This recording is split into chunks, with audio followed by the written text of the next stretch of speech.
Many insects have a compulsion to follow the light, and humans are the same. Except we call that light hope.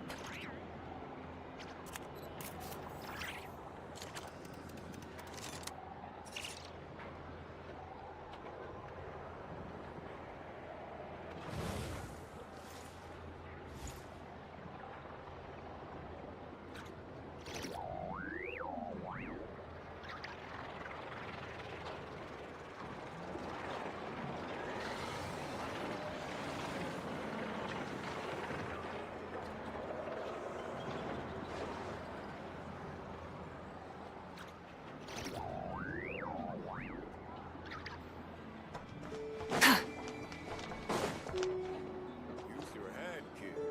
Look more, bleed less.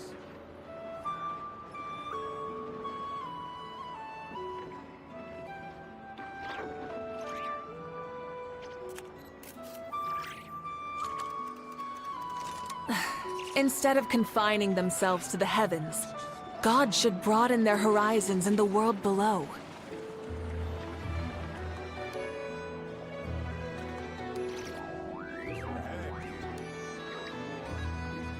Many insects have a compulsion to follow the light, and humans are the same. Except we call that light hope.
This should be all right, right?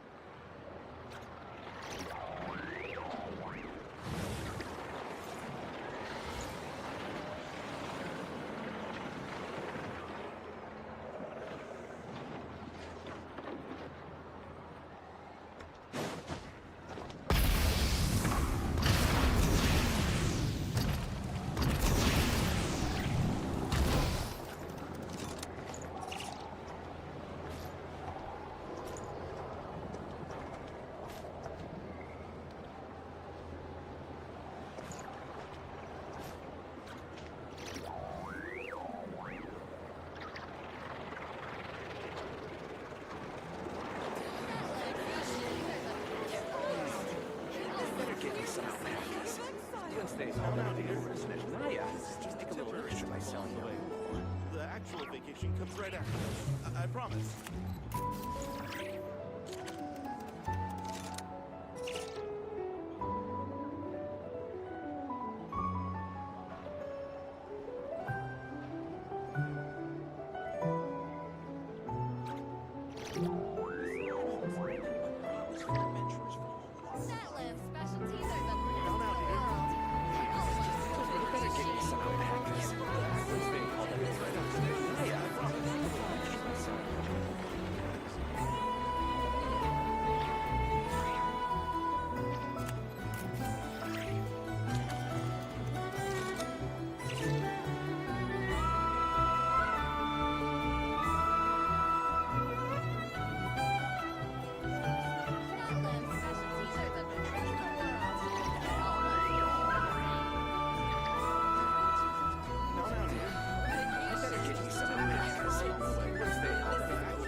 the engines!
like I thought.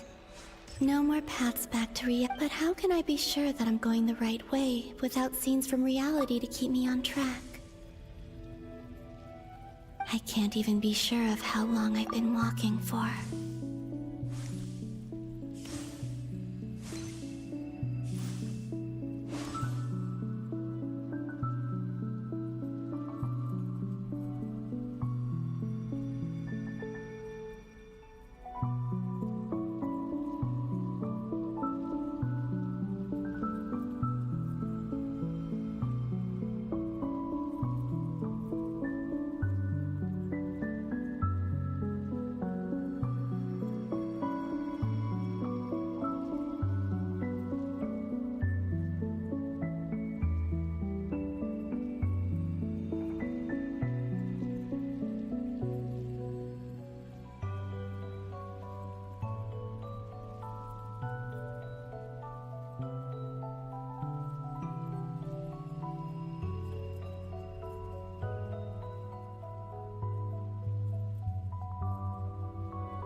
The further I travel, they can just materialize out of thin air.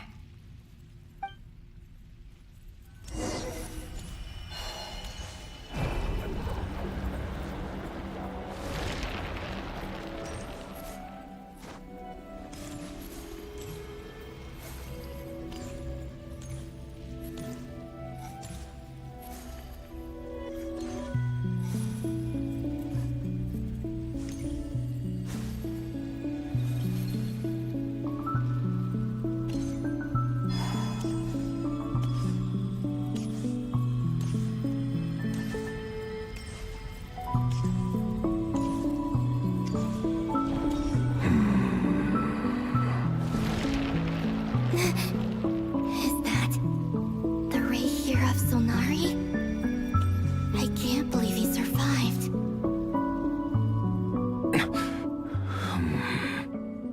You are the moon goddess. But how?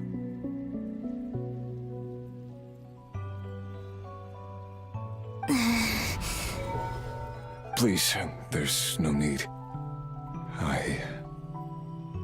I'm not interested in fighting anymore. I find that a little difficult to believe. Yeah. Honestly, so do I.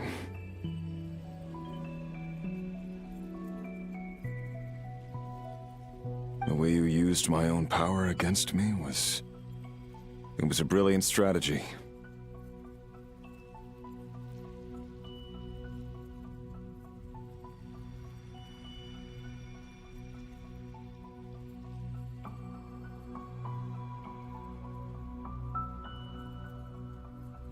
And then, in the final moment before I was thrown into this space, I got to see an old friend.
Mr. Dainsleif.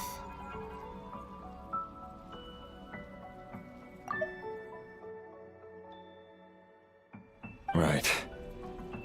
It was so long ago when I first got here. I was filled with hatred for how I cursed and devoured. I tore everything here apart. I was consumed by the desire to leave this place and have my vengeance.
But to no avail.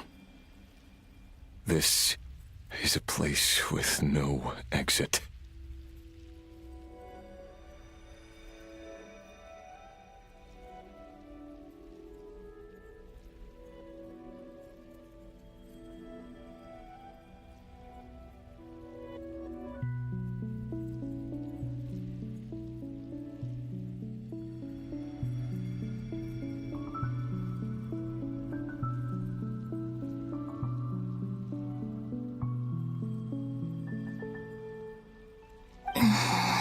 This is the second time I've entered this space.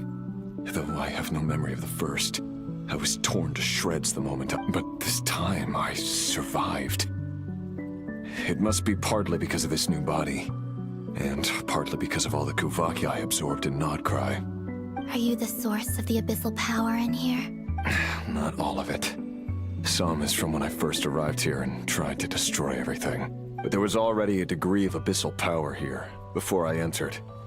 And like a venomous snake baking in the merciless... Tried to. So... Yes. Because after that, the world suddenly became... What do you mean? The voices in my head. They were gone. And then... I saw her. Her?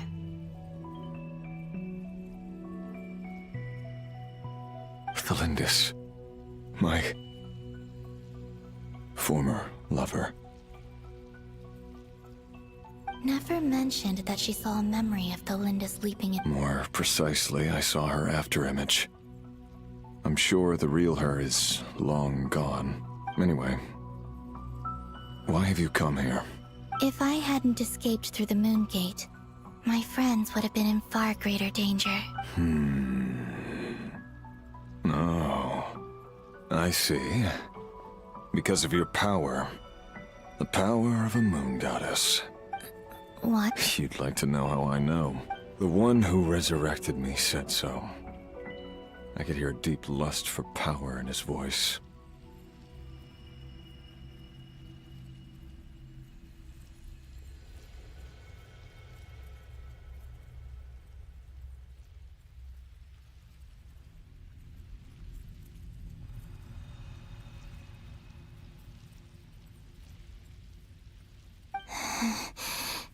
Do you mean...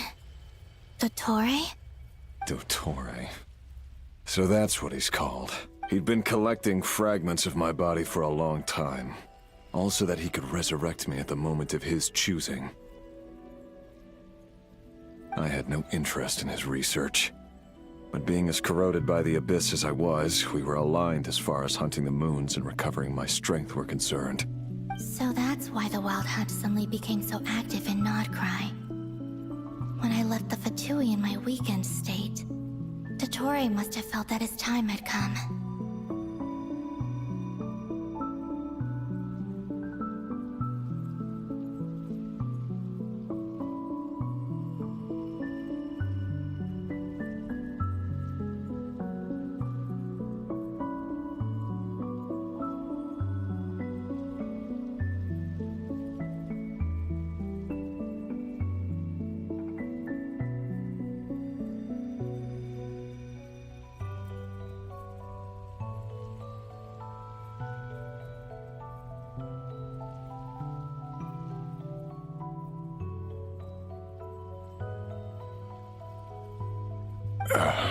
Moon Goddess?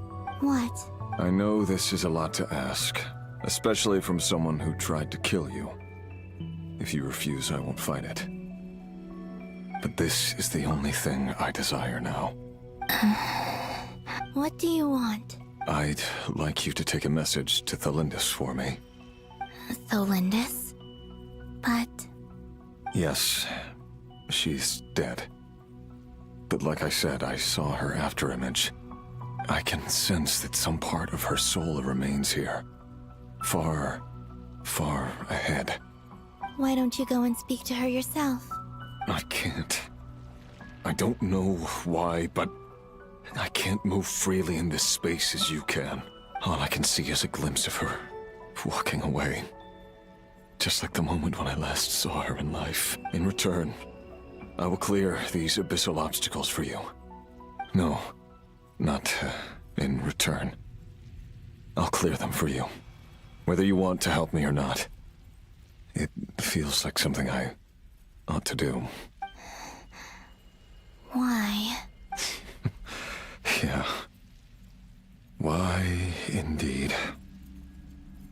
I've been asking myself that question a lot recently. I'm tired of it all. Tired of the person I became. People used me. And then I turned around and started using others. I think I grew tired. What do you wish to tell? All of it. My past. My mistakes. Everything that happened after we were separated. Is it okay if I give her the abridged version? Yeah, I'm sure there's plenty you can skip over. Just tell her the important parts. Whatever you think that means. Like the part where you relentlessly tried to kill us? It's up to you. Love demands honesty. But my relationship with Thelindis was built on lies. We hid too much from each other. But after living my whole life in the shadows, I don't want to hide anything anymore. I will do my best.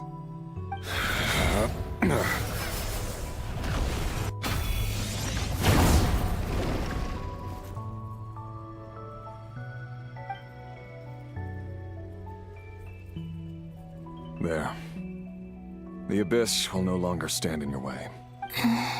Even though Mr. Dainsleif felt he had to fight you, I think he still regarded you as a friend. Dane?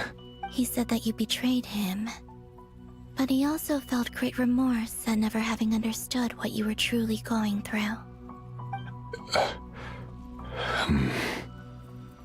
Why tell me this? Because if he'd known that someone could take a message to you, I believe that's what he would have said.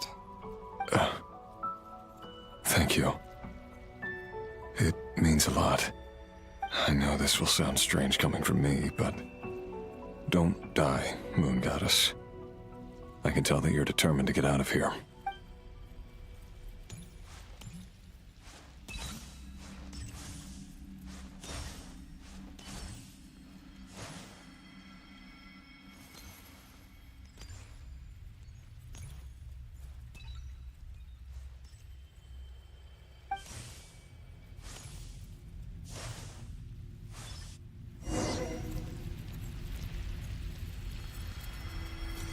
He kept his word. The Abyss is no longer obstructing my path.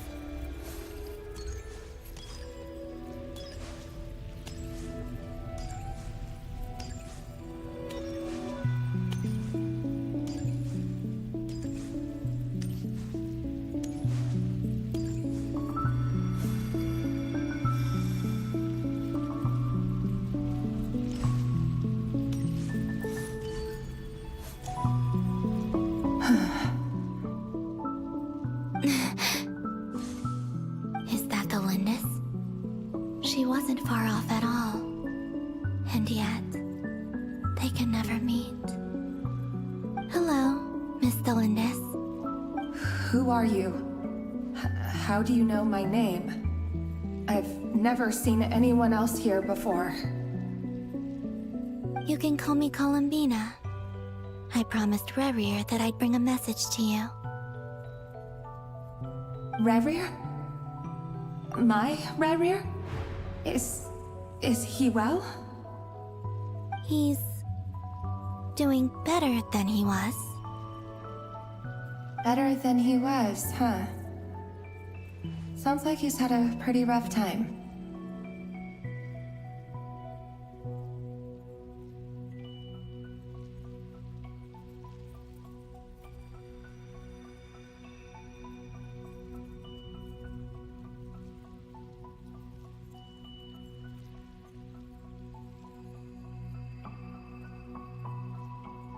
Others have had a rough time on his account too.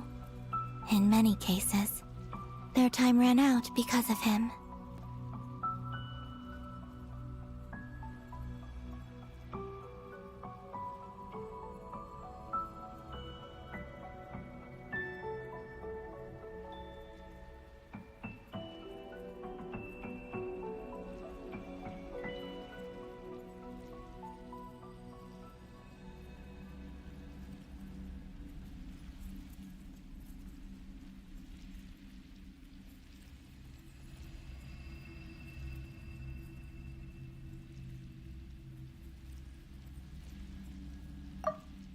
Better than he was, huh?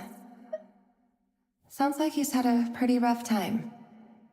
Others have had a rough time on his account too. In many cases, their time ran out because of him. And I'm not just talking about the children of the Crimson Mist. So, things got worse before they got better. Could you tell me what happened, Miss Columbina? Are you sure you wish to? Yes. This is my opportunity to learn the truth. I admire your courage. However, time is short. I cannot stay here for long.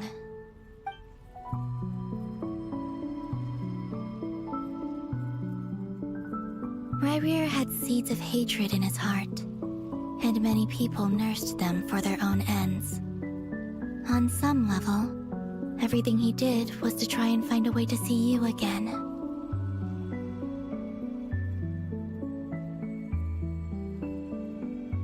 But in the end, he came to regret his mistakes. He wanted to apologize for hiding his past from you. Beyond that, He did not say specifically what it was he wished to convey to you, but I'm sure that you've always been on his mind. You are what has kept him going over all these years. I'm sorry, Miss Columbina. This is so upsetting. I'm not sure how to put my feelings into words. It's all right. I understand. Well, that's everything from me.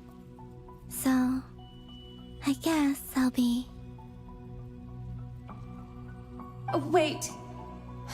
One moment. Time flows backwards here. The road ahead only leads further and further into the past. I know. I intend to reach the end of that road. Without a moon marrow, without the 3 moons' power, you won't make it far. Wait, unless... Are you one of the moon goddesses? You could say that. I see. I often think to myself, if life is like a train ride, why haven't I reached the terminus? Where am I even going?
And it's not just me. It's this whole place.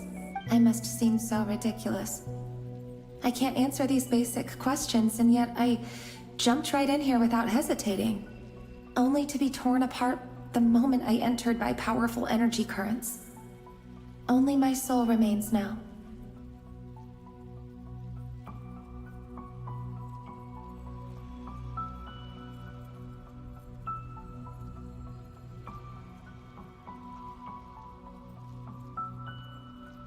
Thinking back, I was suddenly overcome with fear and terror in that moment. Perhaps I too became bewitched by the abyss. I may have been the leverage it needed to control Rayrir. I used to be a researcher at the Universitas Magistrorum in Conria, researching the iridescent moon's marrow. Eventually, I came to the conclusion that time in here flows in reverse. Rayrir was one of the Vinster King's retainers. With me, he was in an impossible position. It plagued him constantly. I wanted to help him escape his lot in life. I wanted him to be happy, so I thought I'd use this place to return to the past. At the time, I thought I could just go back to the day that the Vinster King first found the prince. It was only after meeting the prince that the Vinster King started going too far with his research into the abyss. That was the day all of our woes began. I thought I could stop the king from ever meeting him and solve everything. I couldn't kill the Vinster King himself, so I had to find another way to save Rayrir. That's why I wanted to go back, to kill the person who had brought new possibilities to our realm.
I'm sure it was a futile endeavor, but the Abyss probably enhances the basest human desires. So I naively hoped I could change everything.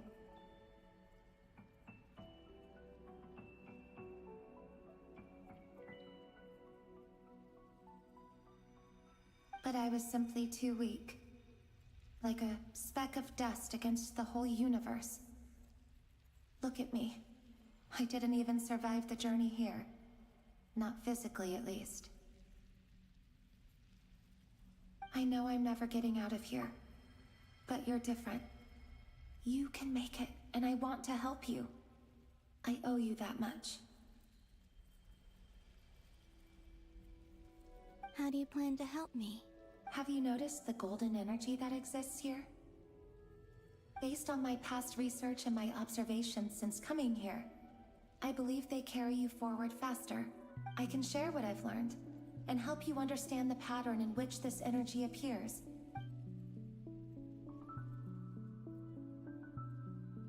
I think you just might... Now, I know you will be able to change the past. Also, I've been speculating about where this space ends. The documentation was scanned, but from what I know of the legends about the moons, the oldest ones seem to begin with Nibelung, king of dragonkind. I have no way of verifying any of it by this point, but if it's true, you might be able to reach that era if you keep walking. Understood. Thank you, Miss Delindis. I'm the one who should be thanking you. If you hadn't entered this realm of everlasting death, what use would my deductions be? Thanks to you, they have some meaning. About Rayrir, I'm so sorry. For everything. It wasn't your fault. That's not true. Because we both feared bringing trouble upon each other, neither of us ever told the truth. And that dishonesty sealed our fates.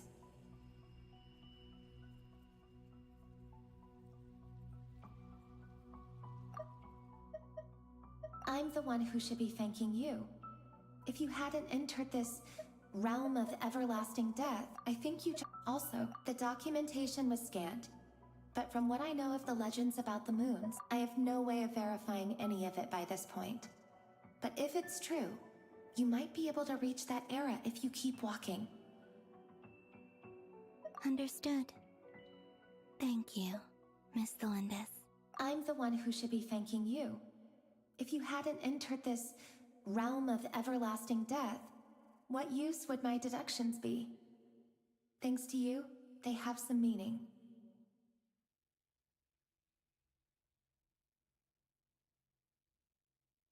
About Rayrir.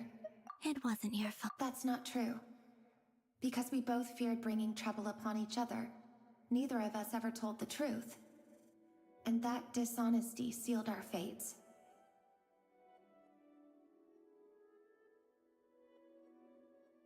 That's not true. But enough about that.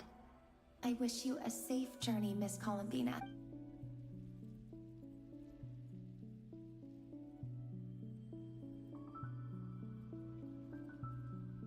and may the outside world never have to experience pain like this again.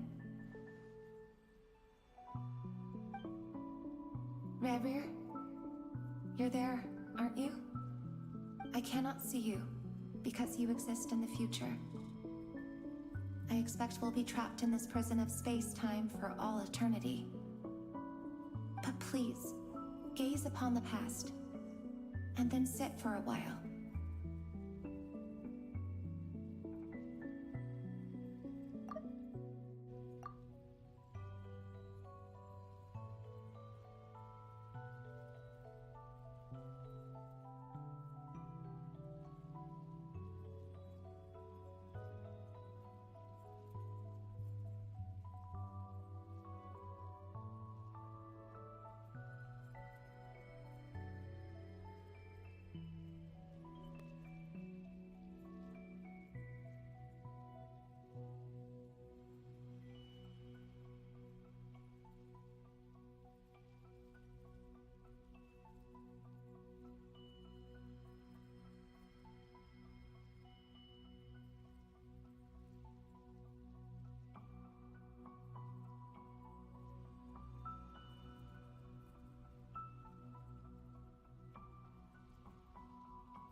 Let's find a place to sit down together, just like we did when we first met.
long have I been walking?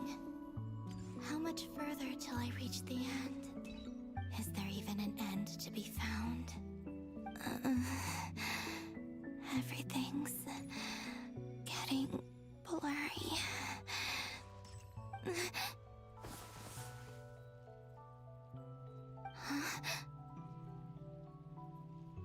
Are you all right, little sister? Have you come from the distant future?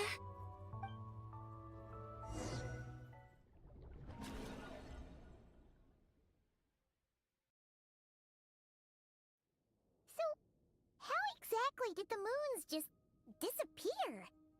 Shouldn't it be a little harder to get rid of major creations like moons? The world is a vast and ancient place. On a certain scale, all life lasts for but a fleeting moment. Miss Nicole explained that the moon goddesses likely perished in the War of Funerary Flame. The moons themselves were also destroyed at that time, save for the Frost Moon, from which a new moon goddess was later born. Am I missing something then? 'Cause the stories say that the moon goddesses were born on the moon, but doesn't Columbina say she was born in Nodcry? Huh, you're right! Why do their birthplaces differ? What's the difference between the two generations? Also, remember what Sandrone said? Her scans detected 4 moons. In other words, 4 moon marrows. Technically, the result of the scan means that 4 moon marrows were detected and positively identified as moons in that moment. In other words, this piece of information alone isn't enough for us to know how Miss Columbina is doing right now.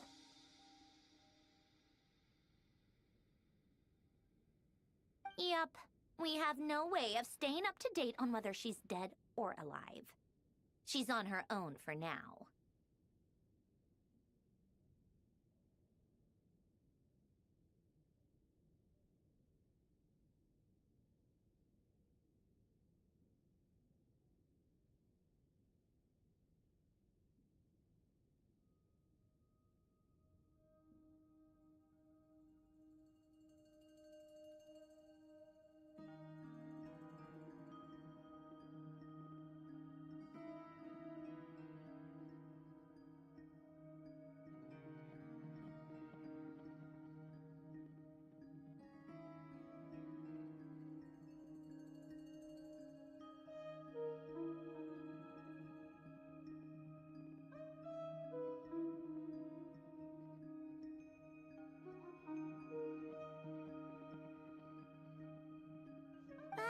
At least she's trying her best to get back. Yeah.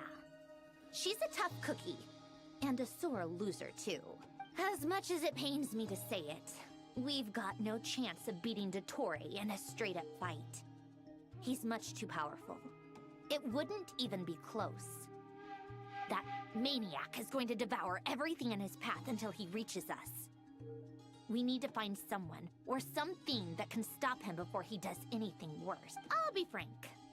Our only hope of defeating this false god is with a real moon goddess on our side. I'm not just saying this because Columbina's a friend and I want her back safe and sound. It's just the truth. And I know that even she was no match for him when he attacked, but I don't have a better solution. We're not giving up on saving her, whether she can defeat Dottore or not. Right. Don't worry, Miss Sandrone. We're all aligned on saving Columbina. No one's trying to argue that we can only justify saving our friend because it will help save the world. So, she's more than just a moon goddess to you guys? Absolutely. Duh!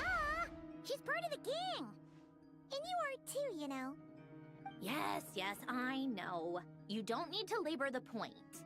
I knew that the moment I came running over with my documents that I was part of the in-group. I mean, if Arlecchino can fit in, I certainly can. Anyway, as for how we get Columbina back, I've been working on it constantly.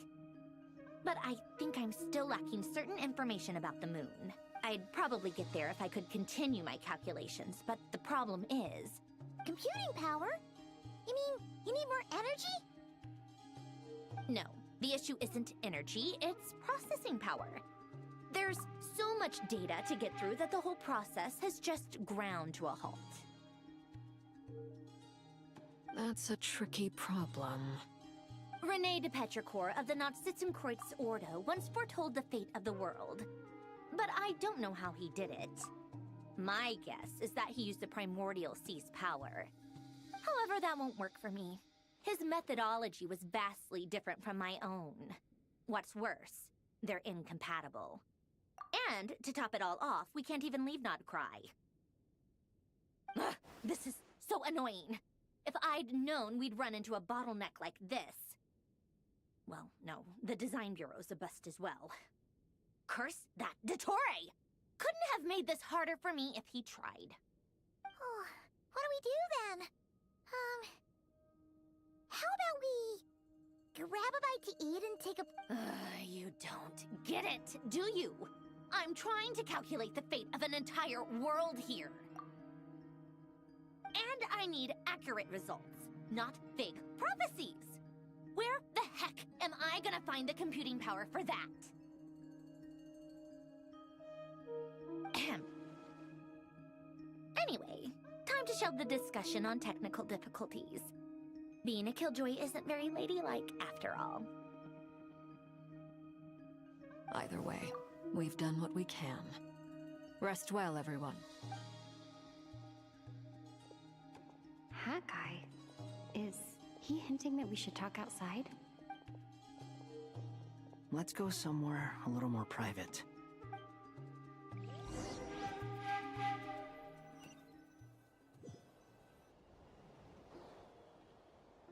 You know that Dory went back to Sumeru, right?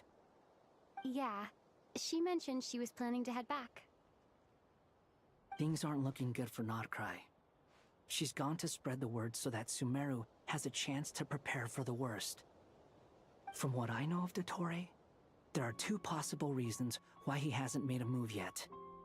One is that he's still working through some kinks in his new powers. The other is, he wants to see how we're going to react. He'll easily devour everything eventually, so I guess he's in no rush to make it happen. The first false god he made was me. Now it's his turn. Even though my records were erased from Irminsul, Dottore's ideas haven't changed one bit. He once told me that becoming a god was like turning yourself into a hungry wolf or giant serpent to devour the moon. Clearly, he began studying the moon goddess's powers long before he even tried making a god.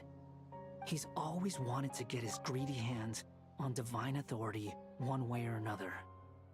And in the end, he devoured the moon where I failed. In the desert of Sumeru, there is a chessboard built by King Deshret, also known as Al-Ahmar. I don't know if it was a real game, or if he was just trying to challenge his servants and citizens in some way. But creating games and setting rules, gods do that as a matter of course. Now he has the Trilunar Authority. His power is leagues beyond the common people.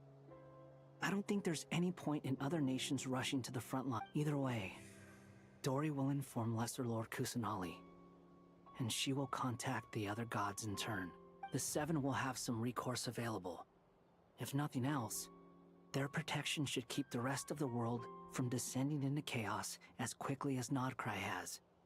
So on the bright side, even if Nodcry is doomed, your friends in other nations won't be in any immediate peril. That's good to know. But I'm not ready to give up on Nodcry yet. There's a word for people who refuse to let anything go. It's called being greedy. Maybe it sounds greedy to you, and probably naive too. But whatever you call it, that's what gives me the determination to keep fighting. Battles are fleeting, but the will to fight is a long-term commitment. Give up for even a moment, and your resolve will shatter. Why do you always feel the need to do the right thing? No one is born to be a savior. I mean, who's gonna criticize you if you fail, or give up? Don't take this the wrong way, but Dottore said something similar to me. I guess the Fatui attracts people who don't believe in saviors. Not necessarily. It's less about belief for me. I just want to know how determined you really are. After all, I don't owe anything to anyone else here. You look kinda worried. If your arch-nemesis was about to achieve their ultimate goal, I think you might feel a little worried too. That's true. Dotori is about to become an omniscient, omnipotent deity. That's gotta be a bitter pill to swallow. Still, you're calmer than I expected. Obviously, I have to admit that my past self was a reckless fool who misunderstood not only the point of revenge, but how to achieve it. And as much as I want my vengeance, I know I'm not gonna get it by acting alone. If the world's taught me anything, it's to think before I act. Too bad it never taught me any other virtues, though. So, I am going to destroy Dotori, no matter what it takes.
So, what's your plan?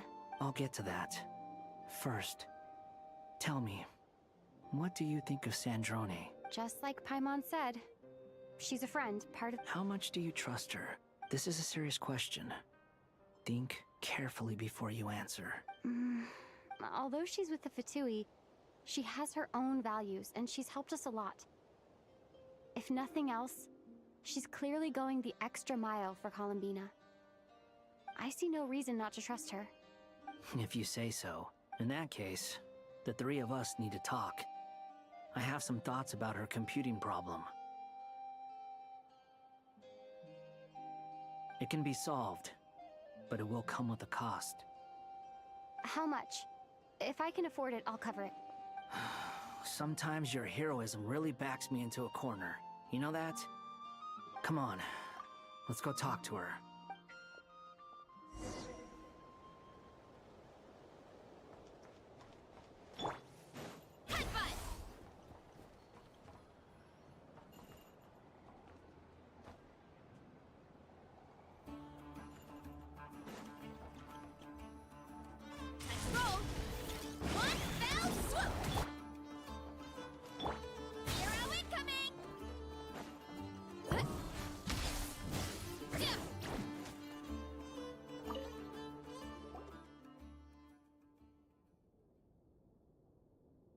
Miss Androne, Traveler.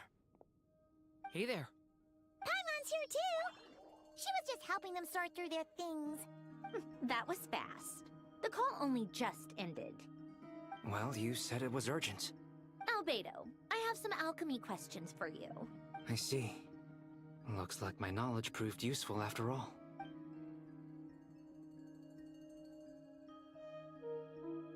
If I might ask, what is the end goal for the modified formula you'll be using? I needed to predict the future of the entire world. But I've run into some teething issues. I see. I'll have a look at it. Still, computing power is the real issue here. How do you plan to solve it? About that, that's been sorted. Oh, with the Traveler's help? Actually, you're not wrong. She found the person with the solution. Was it Hat Guy? Yeah, it was him. Wow! Go Hat Guy! Seems like all that time studying at the Academia is paying off big time. But where is he? Wasn't he the one who asked Albedo and I to come here? Come with me.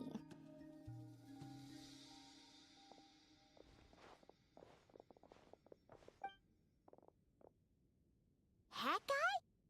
What's happened to him? Hat Guy! Can you hear us? No response. I guess he's in hibernation. Hat Guy mentioned that he was a puppet. It seems that his functions are currently shut down. I presume this has something to do with the solution. That's right. He and the Traveler came to see me. Wait, what? You have a solution? Would you calm down? Excuse me? How would you know? You shouldn't be so quick to judge complete strangers. It's very bad manners. Oh, please. It doesn't take that long to figure out that you have a temper. Where does a mere student get that kind of confidence? I've actually published more papers than you. Not that status counts for much. Even Paimon's applied for academia admission. Huh? Are you serious? See? This is why I can't be bothered to explain myself. She recognizes no one's skills but her own. Okay, fine. I'll hear you out. So, tell me, how do you propose to solve my computing power problem? This world itself is constantly processing all kinds of information. If it's the world's future you're trying to calculate, you need a processing device that's designed to cope with that volume. Easier said than done. Only Irminsul can handle that kind of... Wait, is that what you're suggesting? But surely we can't just plug my formula directly into the ley lines. You should be able to tell that I'm not human, right? Yeah, I noticed. The technology, though, seems pretty ancient. Very different from Fontaine's. It's Conrian, to be precise. I'm what they would have called a puppet. Puppets need an energy source and processing power. The artisans who built them sought out the materials most suited for that purpose. you. Do you mean... The Traveler and I have talked it over. She's willing to vouch for you. So, I'll allow you to borrow my core for your calculations. It was built using wood from a silver white tree, which makes it a small part of Irminsul. Conrian technology and Irminsul wood? Who in the world could have built you? Are you sure about this? A puppet without its core will cease functioning completely. And if it's left in that state for too long... I can put two and two together, yes. No need to rub it in. I won't lie to you. This has never been done before. I cannot guarantee your safety. Doesn't matter. I'm prepared for the worst. Did you two actually talk this through? Is he... Yes, we discussed it. The bottom line is, he trusts me and I trust you. Let's give it a shot, shall we? Honestly, I have no clue where this kid even came from. But for whatever reason, he lent me his core to use in my formula.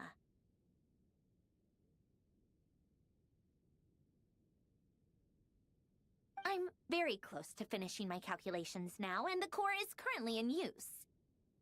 So I'm sorry, but I can only show you a sketch right now.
This is what the core looks like.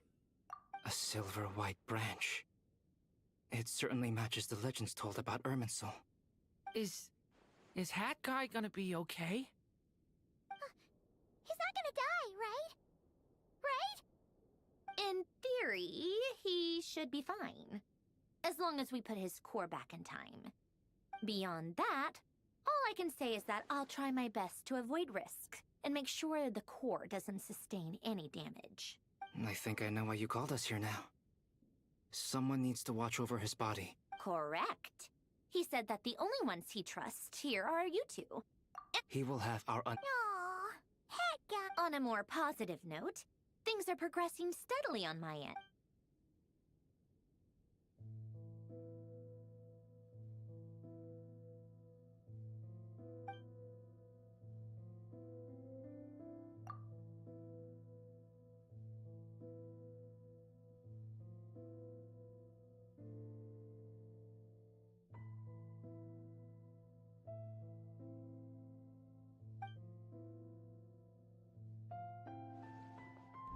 The worst case scenario with the core removal is either a system reset or a total loss of function.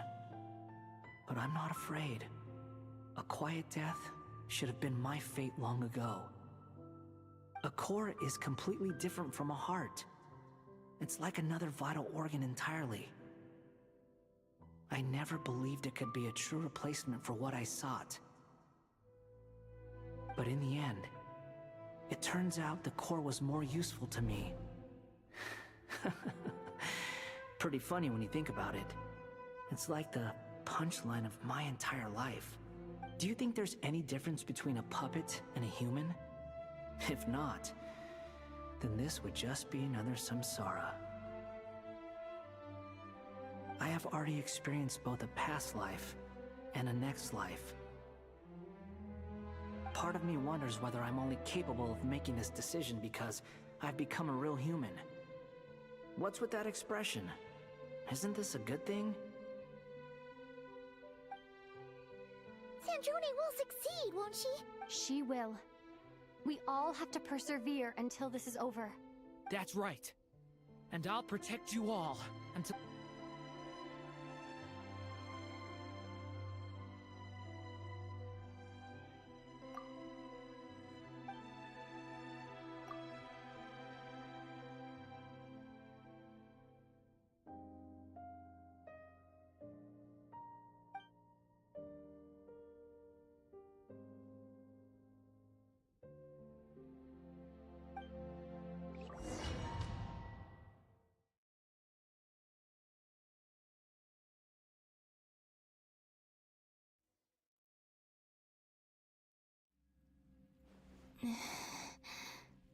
Who are you?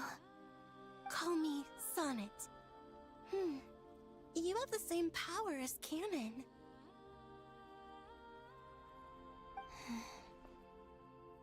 Sonnet.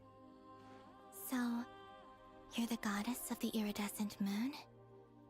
Oh, goodness. You recognize me? Well then, what's your name? Columbina. Columbina Hyposelenia. Hyposelenia? What a lovely name. Did you choose it yourself? It was a joint effort between me and my friends. Friends? You mean your friends in the heavens? Huh? Oh, sorry. You must be exhausted. I apologize. Hang in there. Let me introduce you to my older sisters. Do you mean the other two moon goddesses? Arya and Canon? Wow, you sure know a lot. Hey, does that mean that our story goes on into the future?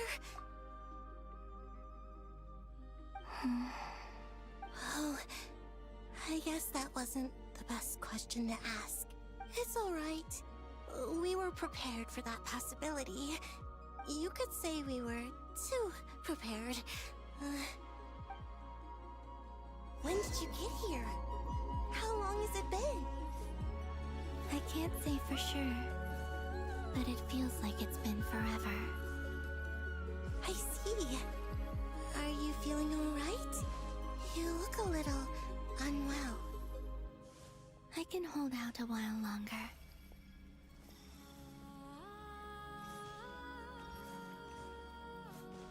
We don't have far to go. The place where my sisters and I are based is just up ahead. Don't worry, they're both really nice. I'll introduce you.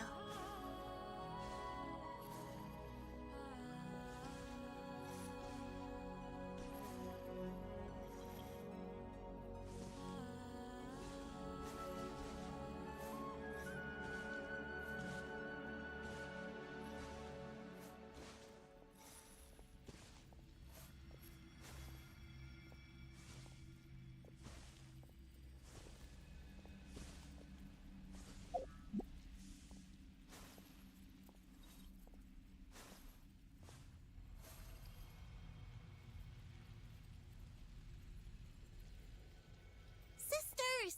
I'm back! And look who I've brought with me!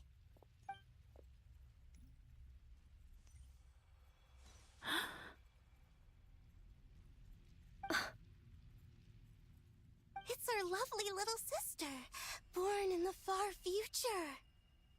The pleasure is all mine. Allow me to introduce you to Columbina Hyposelenia. This is Arya, the goddess of the eternal moon. And this is Canon, goddess of the frost moon. Canon, don't you think Hyposelenia's power is similar to yours? Hello, Columbina. I apologize for our startled reaction just now. And please, forgive our little sister if she's been annoying you. She tends to talk a lot. It's fine. You seem shy. Don't worry, Columbina Hyposelenia. No one can hurt you here. Could you tell me where here is? Please. I must know. My dear sister, this is where Tevat's original ruler, the Dragon King Nibelung, imprisoned the moon goddesses. What? You're scaring her, Canon. No, I'm fine. Please, continue. Nibelung, our original master, created us in the distant past to maintain Tevat. But he left this world and traveled into the dark universe beyond, to explore worlds vaster still. Day and night, we fulfilled our duty in the heavens, until the day that the first Descender arrived. The great ruler of the firmament. The heavenly principles. Is that what later generations call them? I see. But we did not reject them at first, nor did they seem to harbor ill intent towards this world. We coexisted in peace. They were like a guest in our home. Slowly, however, we came to realize that our guest had a growing desire to change and dominate the world. And you didn't stop it? No. There was an order to the rules they set up that Nibelung never taught us. We wanted to know if this order would bode good or ill for Tevat. All right. Canon and I wanted to know. Sonnet was against it from the outset. Later, we discovered that this great ruler of the firmament bore an almost paranoid hostility toward the desire of certain life forms to seek power. Or perhaps they feared them. They would even cast down celestial nails as manifestations of their power, to punish the civilizations of the world below. Only this was far beyond mere punishment. Right. Their rules brought order, but the price people paid for merely testing the limits of those rules was far too great. I did everything in my power to help the punished escape catastrophe, but still, too many lives were lost. The ancestors of the Frost Moon Scions were some of the ones you helped. But just when we had decided to take countermeasures, the Dragon King, Nibelung, returned. And so began the War of Funerary Flame.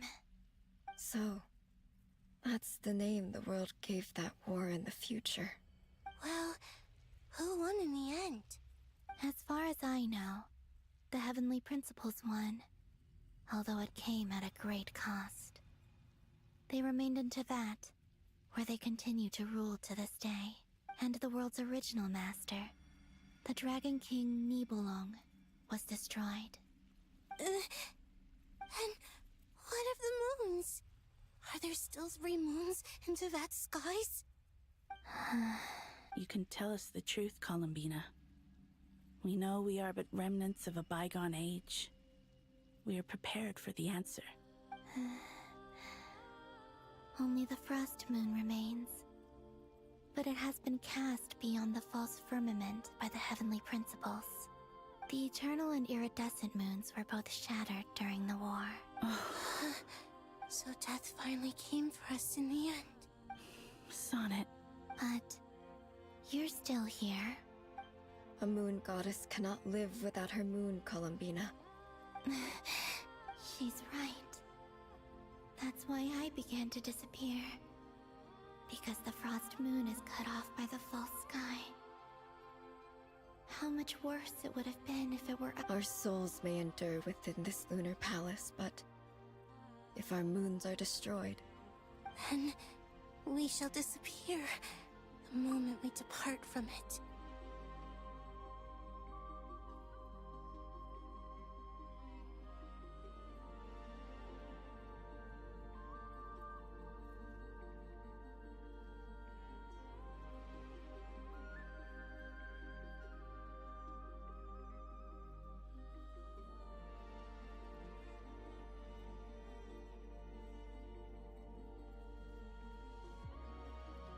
I'm sorry. There's no need to apologize. If anything, we owe the world an apology. If only we'd decided to act sooner, rather than arguing amongst ourselves. all the more reason not to spend this time in regret and repentance. Instead, we should focus our efforts on how we might help our future sister. Sorry? Don't you see, Columbina, your story is not yet over. Is that not why you are here?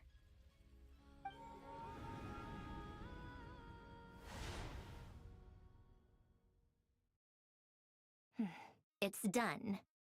Initiate numerological array. Continue running primary process. Calculate the world's fate through extrapolation.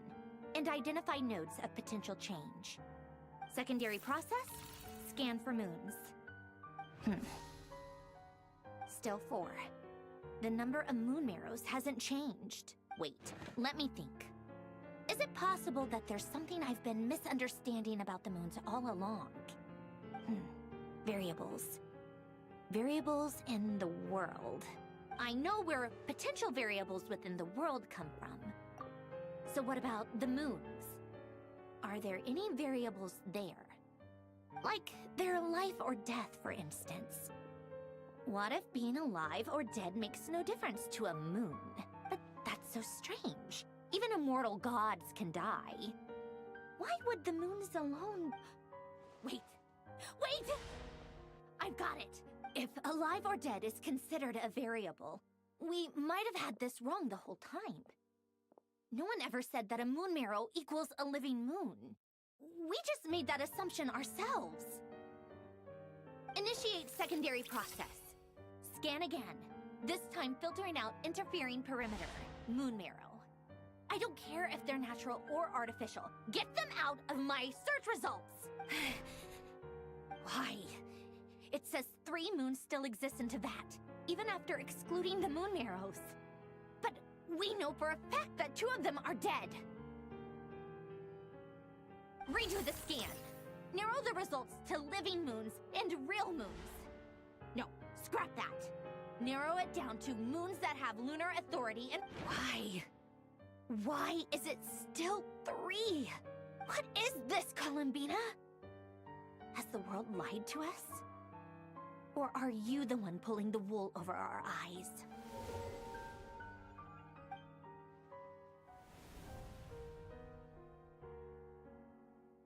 So, you think that the moon's reflection might be where Nibelung imprisoned the 3 Moon Sisters? Yes, it would explain a lot. such as why that space would respond to a moon goddess's power, opening the moon gate at her command. It would also explain why Miss Columbina has been unable to leave, and why time flows in reverse there. In the messages she sent, Columbina promised us she'd find a way to return. But we have no way of knowing how, when... The fact that she still has yet to reappear in this world indicates that returning from that place is no easy feat. We cannot afford to simply wait for her. So you're saying, if she could return by her own power alone, she... Yes, she certainly wouldn't leave it to this late stage when it's so touch and go. I've been giving this some thought, and I've come to believe that Luana's heart might be an anchor that she left behind, as a sort of future waypoint. This could also explain why Luana's heart is always by the traveler's side. Sounds like a plausible theory. If that's the case, there must be some criteria we need to fulfill to allow Columbina to return to the question is... Hello? Listen up! This is extremely important!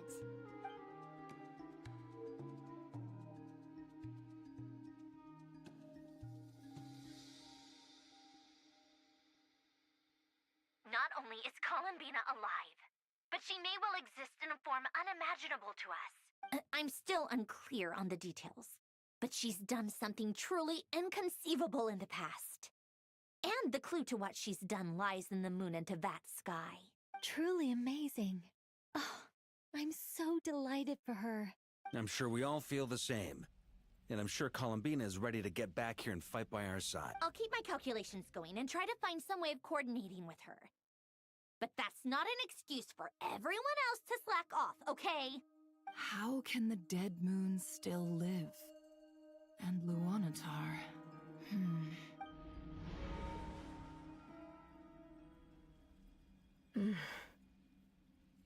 It's hard to believe that's what will happen in the... Our authority is linked to the most fundamental rules of Tevat. I suppose it's no wonder that many would covet that power. I didn't realize that when you said friends, you meant people who live down in Tevat. That's so lovely. I always wanted to go down there and have some fun. Have you ever tried leaving this prison? Of course. Between us, we've tried everything. But no matter where we go, this space will eventually bring us back here. It's like the center of a whirlpool. Everything ultimately converges here, at the moment when Nibelung imprisoned us. In that case, have you tried using any of those pathways that connect this space to the real world? Sorry? What are those? They're passages through which you can make small-scale changes to reality by using Kuvaki. Or am I the only one who can use those passages? Because part of my soul remains in reality. Kuvaki? You don't know? It's a unique kind of elemental energy found only in Nodcry. Oh. Well, it's true that the moon's but there is no difference in the elemental energy between there and anywhere. What? Could you show us some of this Kuvaki? Hyposelenia? Okay. Isn't that just your power? What? But it's everywhere in Nodcry. In the air. How curious. This Kuvaki certainly did not exist anywhere in the world before we were... Let alone influence living creatures. So, how... This is so strange. Columbina, you're looking for... Yes. If I am to help my friends, I will need trilunar authority on par with that of our foe. You mean... you'll need our power? This sounds extremely risky. The Three Moons' powers are not mutually compatible. Concentrating them into one goddess will be a very painful process. I know. But I'm willing to take that risk. Even so, let's say we successfully transfer our authority to you. How will you take it outside this prison? Niblin constructed this realm specifically to prevent us from using our powers to interfere in his war. No moon goddess can leave this place alive. What if I don't leave alive?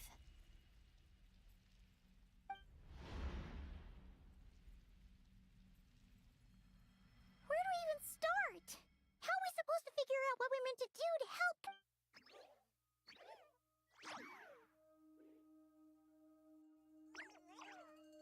Columbina. If she really got to the beginning of time in there, how do you think she'd leave us a message?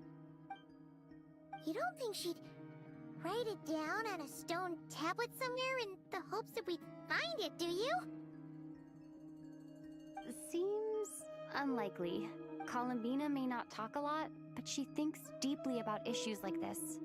Let's review what we know. This is the Columbina who fought alongside us against... She knows our personalities, our ways of doing things. So, if she wanted to tell us something from a long... Oh.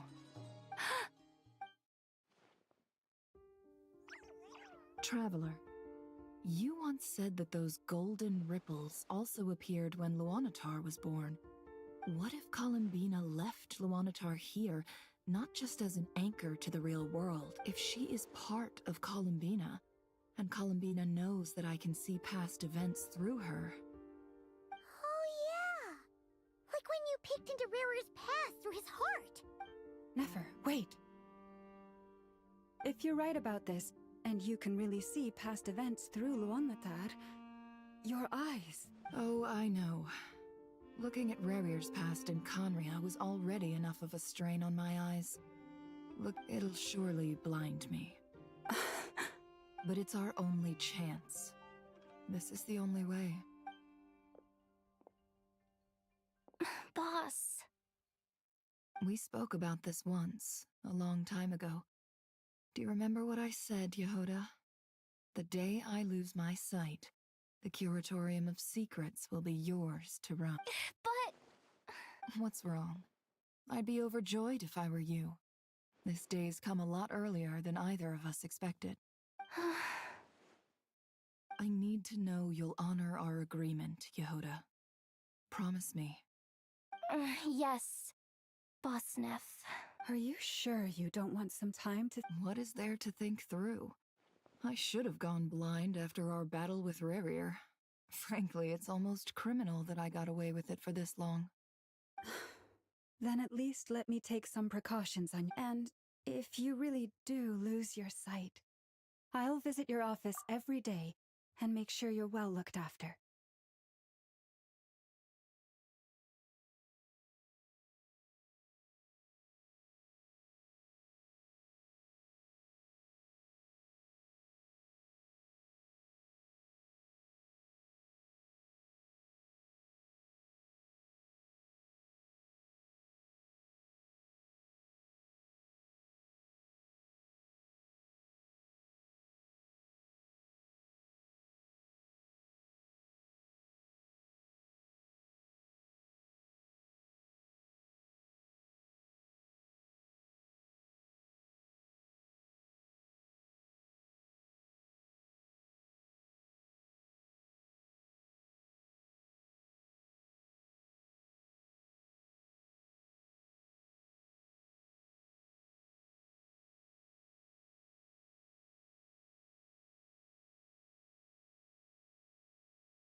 Oh, please, anything but that. I was actually ready to go through with this. Are you trying to scare me into backing out? As if I could ever scare you. I'll assume you're just joking to call. All right, enough chit-chat. Let's do this.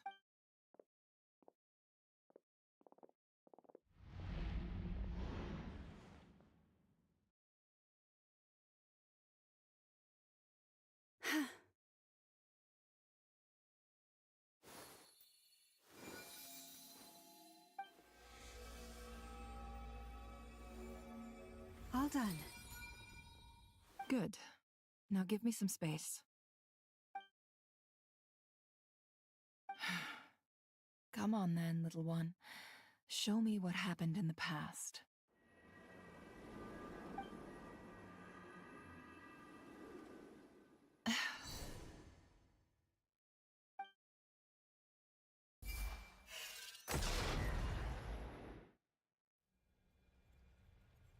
Between the Trilunar Authority, Kuvaki, I think I might know how to get back.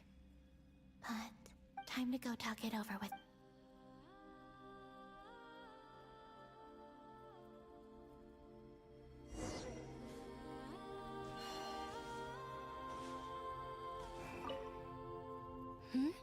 I hope it's not too dangerous.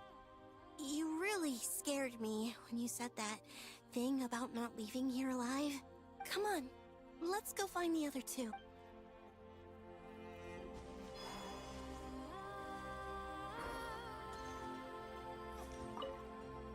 It seems you have reached a decision. I'm all ears.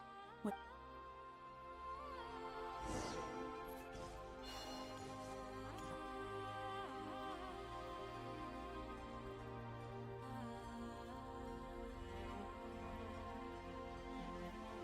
Have you figured it out, Columbina? Tell us, how do you plan to leave this place? I intend to die here, in this moment, and then be reborn in the future with the help of my friends. What?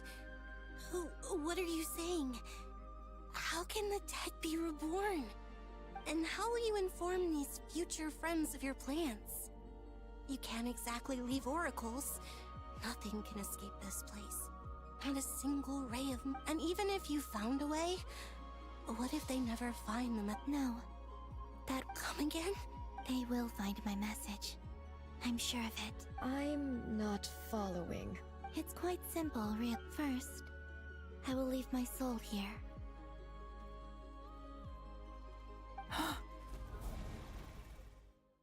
I see it. Your soul? You mean your divinity? Yes. I once left a portion of my soul in the future. One so small that this prison barely noticed anything. In this very moment, she can resonate with my soul across time. When the time comes, I believe that she can serve as an anchor to pull my soul from here back to the future reality. Just as gravity connects the world to the moon. Exactly. In the future, where I came from, the moon has been cast beyond the false sky. In a similar way, I can feel a connection to the soul fragment I left behind even now. My friends can use it to detect my presence. But how do you just leave your soul here? Is that even possible? On my way here, I met an ordinary mortal who entered this place. Her body is long gone, but her soul remains. And before that, I encountered an old enemy whose entire soul survives here intact, while the power that once corrupted his body has faded away. So, perhaps this space is specifically designed to imprison divinity and authority, but not the physical body.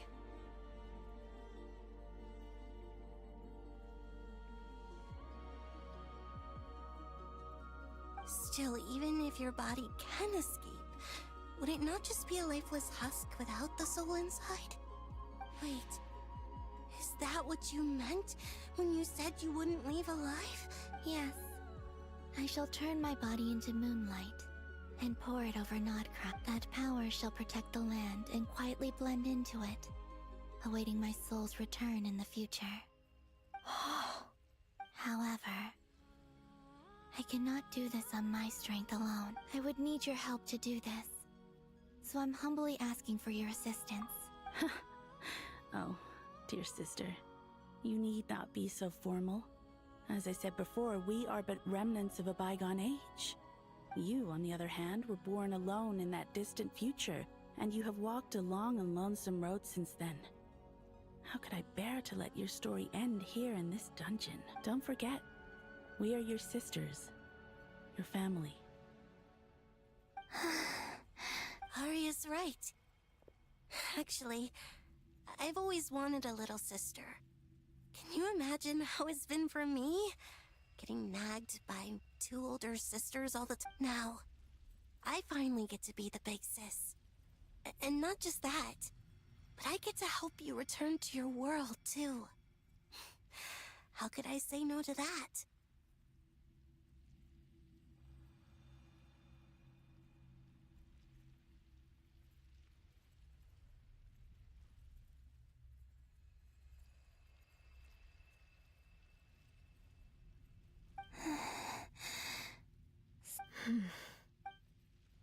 Canon? I'm sorry. I know this is a bold request.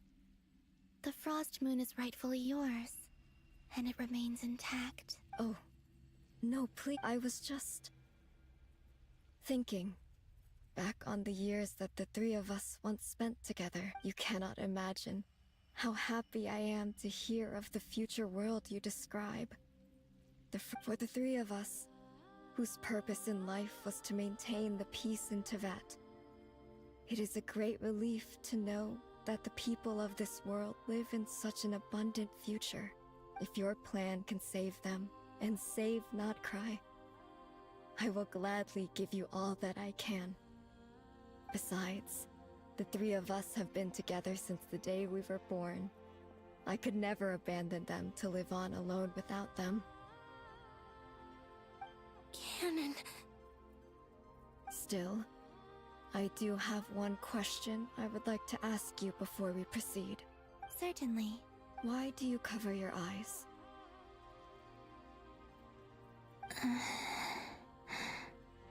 Yeah, I was curious about that too.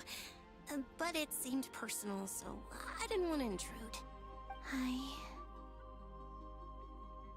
There was a time when I refused to look upon the world. I believed it was full of nothing but lies and fog. I wished to hide my feelings, seal my heart, until I could return to my true home. I see. Perhaps that decision saved you from ever having to see the false sky again. But at the same time, you likely missed out on many true and promise me this, Columbina. When you return, I'm sure that you know this already, but that... Give me your hand, Columbina. Arya, Sonnet, you too. Okay. All right.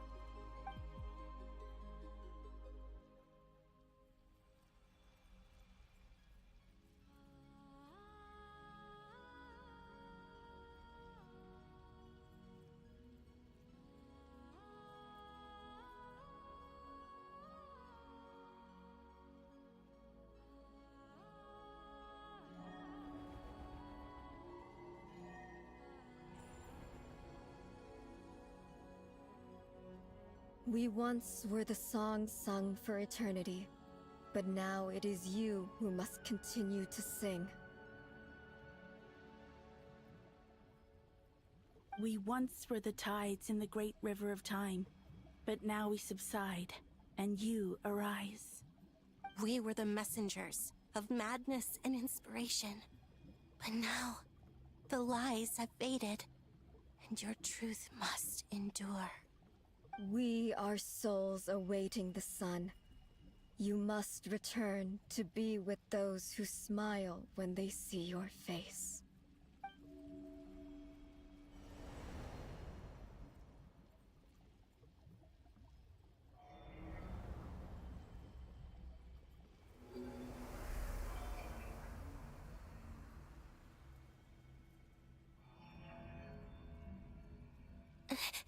Is it done? Yes. We have transferred the authority over all 3 moons to Columbina Hyposelenia.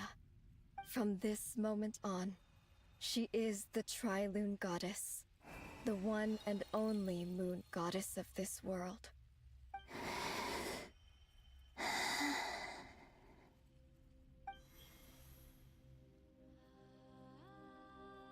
Thank you. Thank you, my sisters. Now go, and do what you believe is right, Columbina Hyposelenia. Be aware that we cannot grant you the power of the 3 moons beyond these prison walls.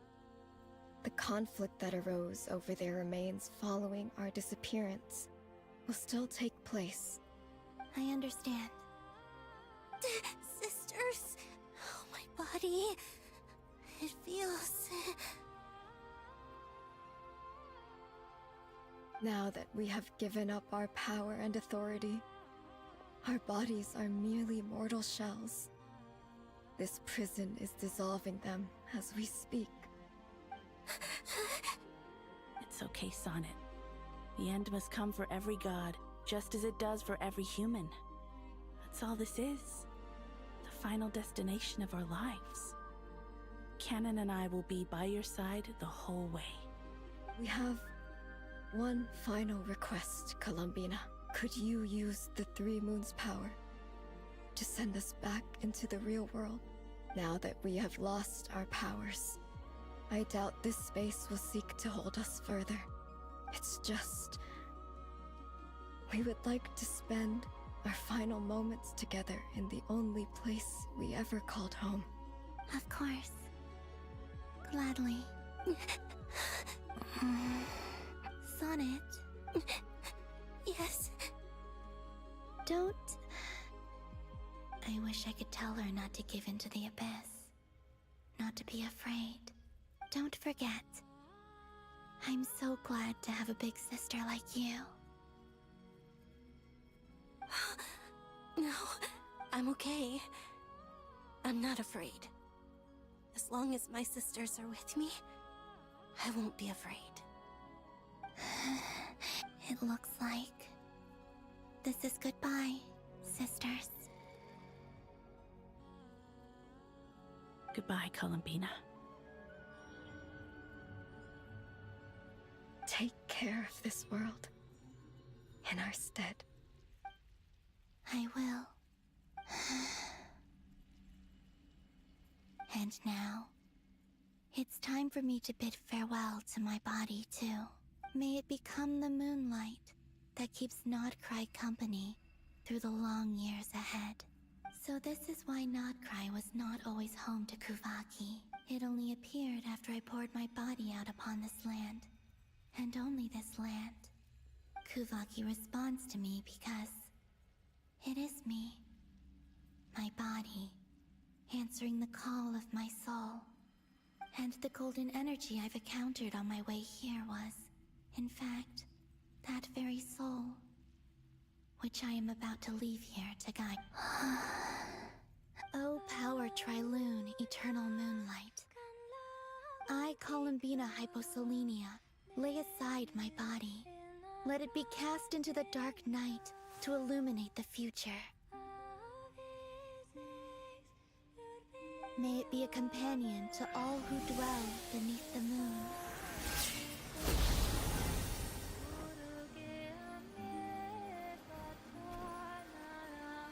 Until the time comes for me to return home.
we even allowed to see that? Is anyone? Can you still see? How many fingers am I holding up? I see 2 fingers, and a look of sheer terror on your face. Truly astounding, Miss Nefer. Your eyes have glimpsed the very ends of the world, and yet they remain as sharp as ever. Or is the credit for this miracle due to Miss Lauma? It seems that even time itself is no match for your medical skills. Surely you jest, Mr. Flint. I suspect we have Columbina to thank. She must have realized the immense toll that the ritual would take, and purposely set aside some of her power in the past. There is always a great price to pay for witnessing the truth, but it seems that this time, Columbina has shouldered that burden on our... She chose the perfect method of getting a message to us. Though her eyes were always shut, she was clearly so perceptive. She knows us well. She knew exactly how we would think. Despite being separated by time and space, we're seeing the same possibilities and seizing the same opportunities. We still don't even know if she's okay right now. But we'll get you back somehow, Columbina.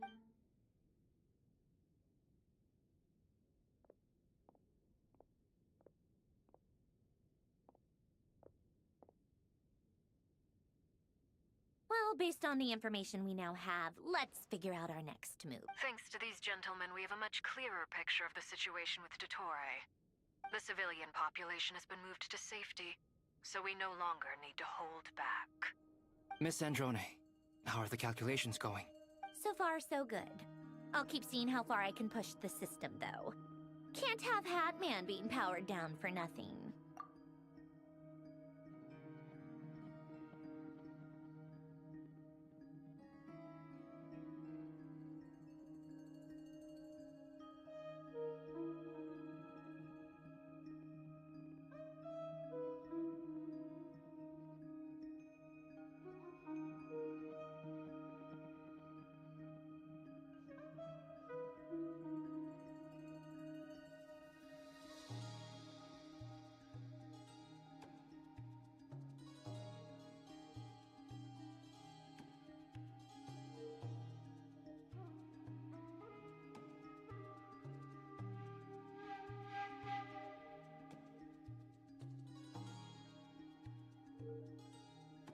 There's still a long road ahead.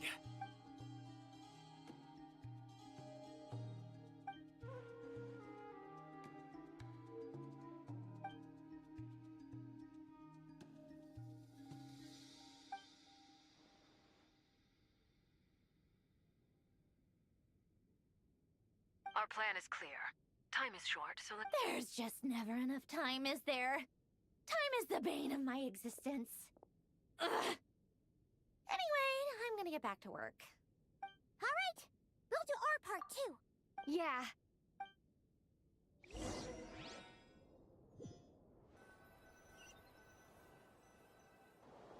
Albedo's theory says that elemental energy can dilute the light realm's power.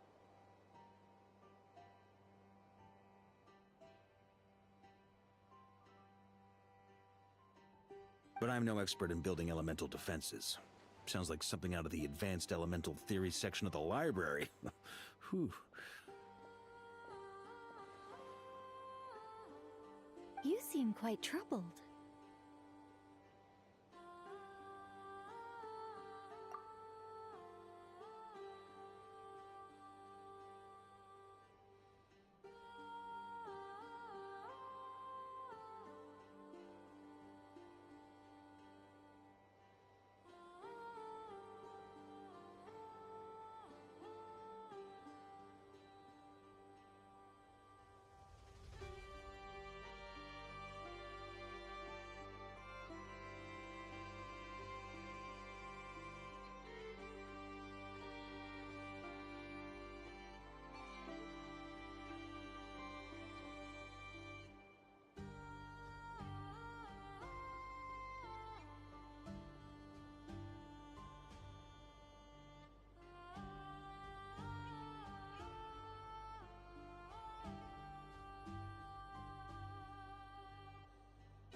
Well, yeah. I mean, who doesn't get a little flustered when they're completely out of their depth? You were the very picture of confidence back when you approached the Hexen Circle. Yeah, I could have been faking it through that whole meeting for all you know. Who's to say I'm not just a ball of nerves in a charming and gregarious package? Oh gosh, really? I'm so sorry, I had no idea. Well, you're all the braver for it. Still, I was much more in my comfort zone than I am here. At least in Mondstadt, you can cry for help from a cliff top and actually stand a chance of summoning Barbados himself. Things have never looked bleaker than they do now. If we don't pull this off, Tevat's doomed, isn't it? Oh, you think so? Actually, yes. Yes, it probably is.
It's a shame.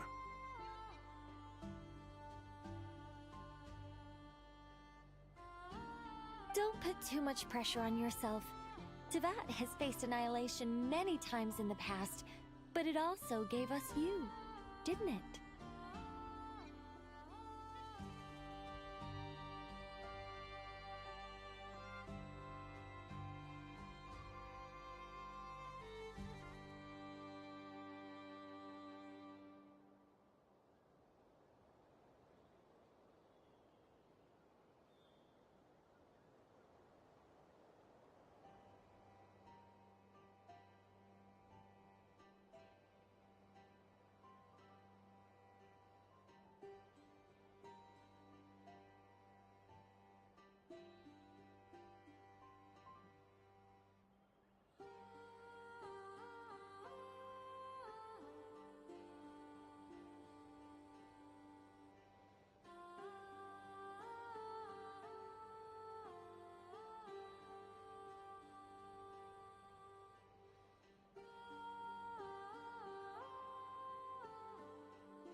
Hey, don't give me that. It's not like I'm anyone special. I disagree. Every human born in this world is special. We angels have always believed that.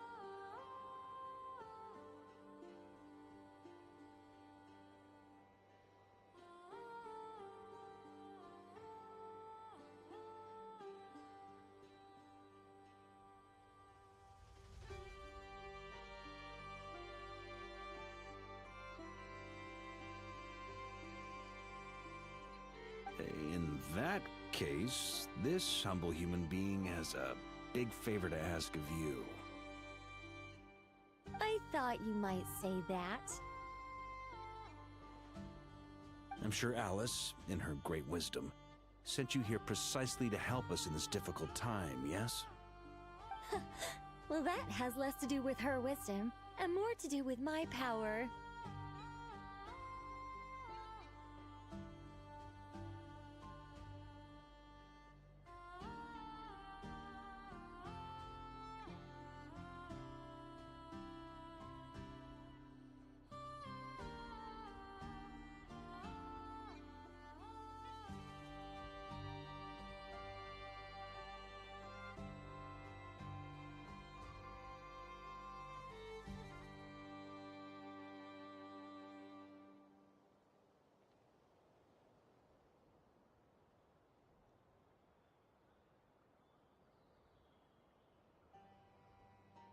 Of course, of course.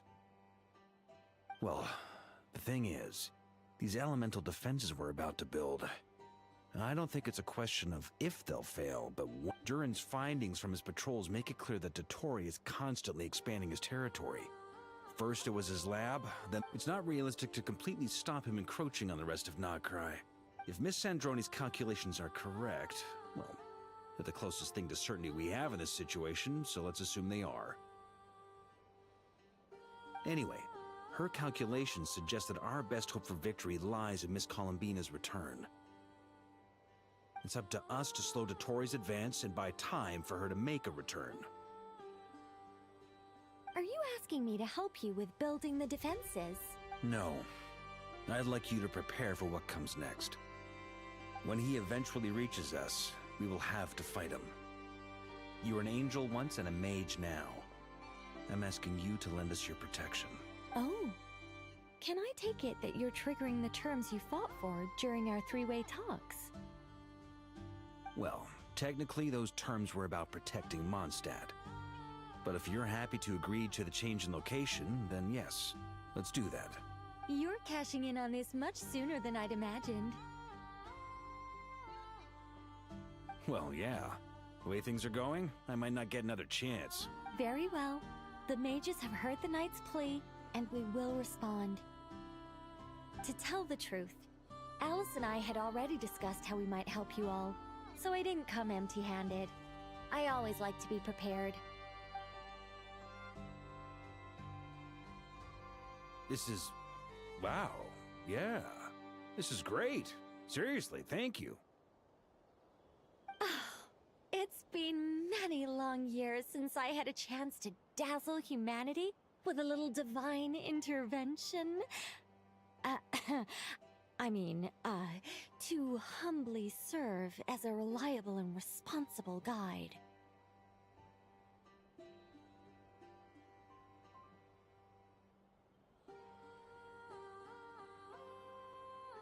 Anyway, Knight of Boreas, please accept this gift in recognition of your great virtue. Go now. May the angel's blessing deliver you safely to your destination.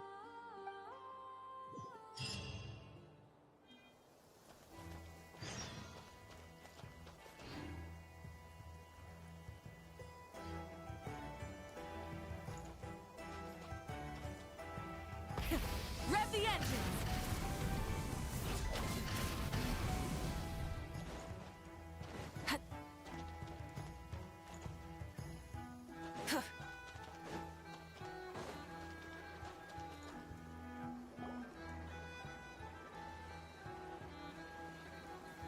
Ah, you're here.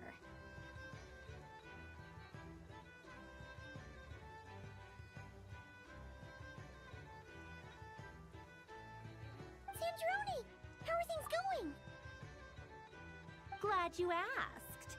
You two are about to become the first people to lay eyes upon my masterpiece. Or should that be the first person and the first, specter? Hey! Whatever. Come, feast your eyes on this. Wow! We've never seen something like this before! This meter displays the progress of my formula. Currently, it's still making the most important connections. Once it's finished running, I'll deliver it right to your side. And then, we can finally bring Columbina back. What do you mean, deliver it? Can't you just tell us over the Dodo communication device? It'll just be some numbers, right? Ugh, you're such a greenhorn. This isn't the kind of formula you solve in math class. It's a highly complex algorithm capable of constructing a framework of rules. Ugh, whatever. We'll be here all day if I start trying to explain it. All you need to know is I'll share the data with you. Nicole's agreed to let me use her information channel, so we just need to use the Dodo communication device like so. And... there. Now you can check in on my progress. Wow! Look at that! You're amazing, Zandrone! About time you recognized my genius. Took you long enough. Anyway, that's all for me.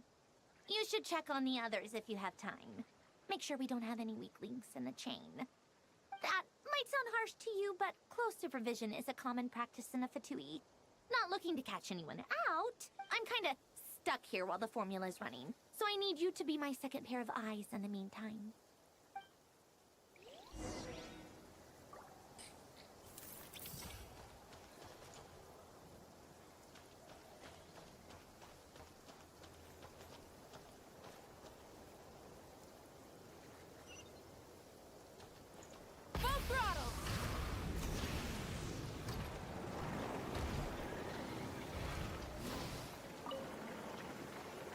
Traveler, Paimon. Friends!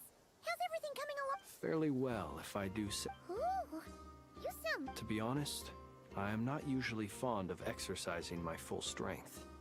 I am conserving my strength until the moment of battle is upon us. Seeing you get into the zone like this really puts Paimon at ease.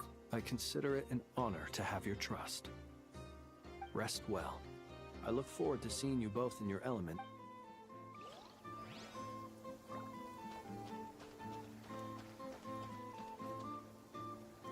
Yes, Miss Moonchanter? What are you staring at? You always address me in the strangest ways. Lady Moonchanter 1 minute, Miss Moonchanter the next. Yes, and? Yes, Miss Moonchanter? You always address me in the strangest ways. Lady Moonchanter 1 minute, Miss Moonchanter the next. Not as such. It's just that I simply call you Nefer now. Uh-huh. That's my name. What's your point? The point is I don't add any honorifics or titles. Meaning what? That maybe we're... Is that how you see it? And I thought I was the one with eye damage. Never! Wilma! Paimon, traveler. Just swinging by to check in on you. How are things going? Did you manage to get some rest? Don't worry about me. I won't slow. And I give my all to ensure our Ah, yes. Allow me to give you two a quick checkup. All done. You're both in good shape.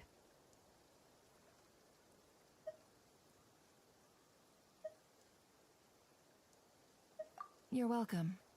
You'll have your work cut out for you in this... Paimon will keep an eye on her. I'm glad to hear it. Take... Sure thing.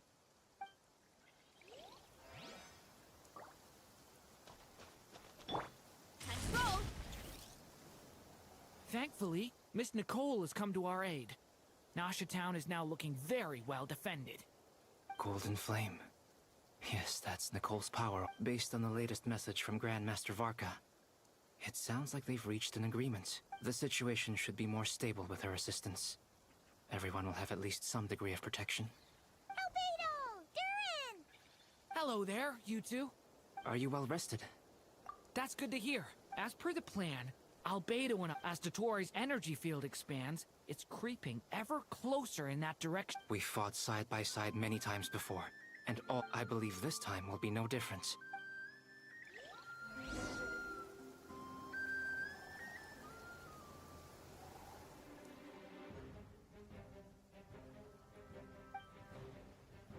Here they come. That's quite a horde. As we expected. Get ready, everyone! Take your positions. Let's begin. I'm at the ready.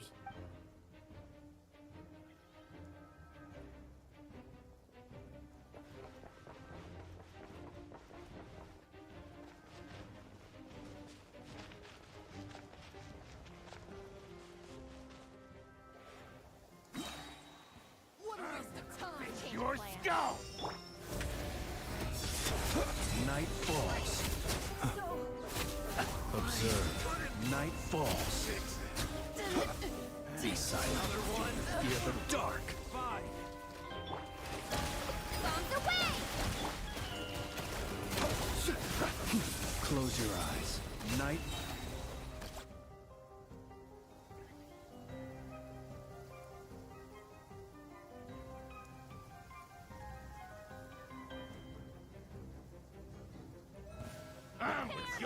Your skull! Poor lost land. By the first moon of that can I be true. These creatures cannot stand against us. Oh, fighting talk. Just don't let your guard down. That goes without saying.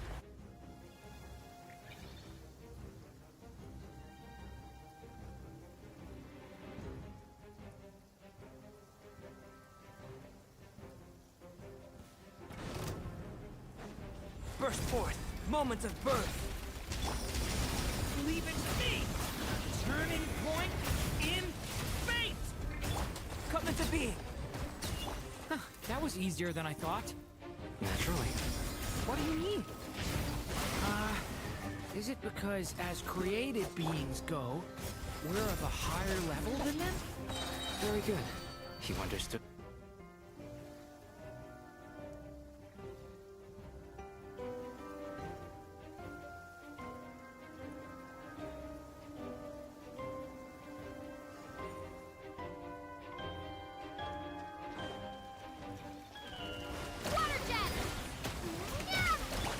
Leave this place. With one heart, we can hide the truth. People have always used fire to drive away wild beasts. Wouldn't a lantern work just as well? You read my mind, my dear friend. I was just about to say that. All right then, dear friend. Bring the light!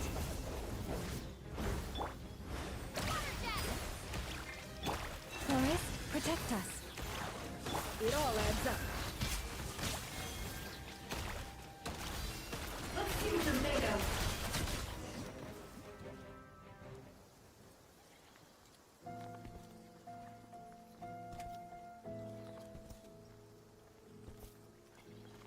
You're looking well. I trust you've had a good couple of days. Dottore. It's actually a good thing, in my view. If the subjects of my experiment were to die prematurely, it would throw quite a wrench in the works. And so, I must thank you all for your resilience. We are no longer on the same level, but you are nonetheless worthy of my respect. A creator god should be merciful and gracious after all. And in any case, it is only right that before I end your lives, the world is informed of the arrival of their new...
experiment begins.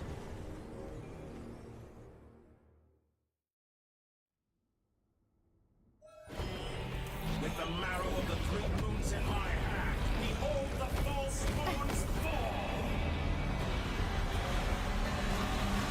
Water jet!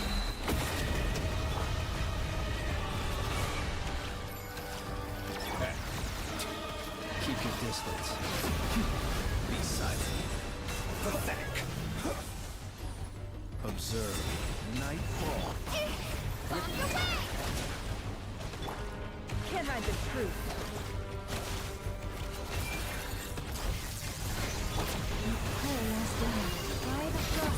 Things on purpose. Confident, aren't we? Entropy. It all adds up. The deception ends That's here. more like it. Some results without gold. Keep it up. I'm still collecting data. Be silent. Observe. Nightfall. Excellent. You barely managed to touch my level. Close your eyes. To dust. Did you honestly think that would hit me? Leave this place. Like an ant in my palm. Oh. I've been moved inside another space. And it's sealed off. Looking at the structure of it, it seems like the Tory intends to trap us here. There's no exit. Our endurance is about to be put to the test.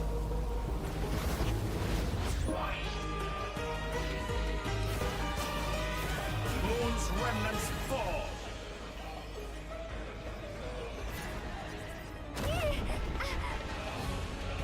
Entropy.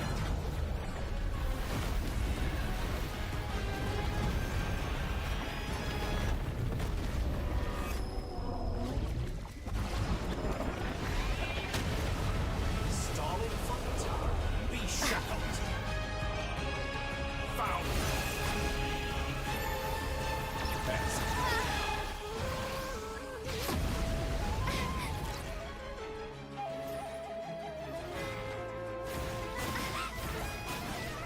With the marrow of the three moons in my hand, behold the false moons fall!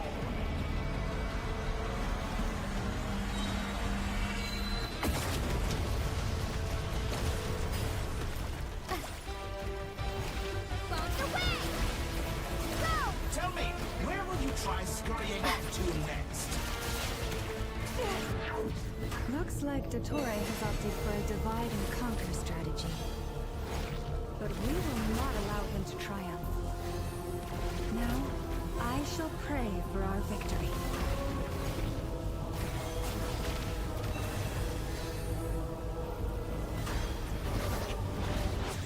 Entropy bends to me!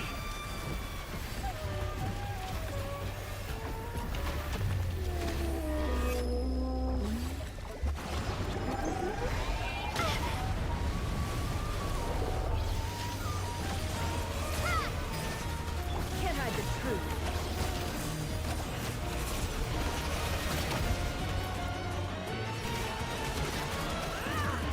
Be shackled!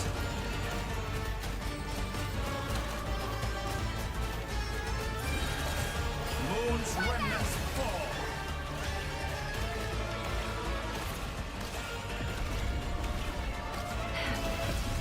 No more lies.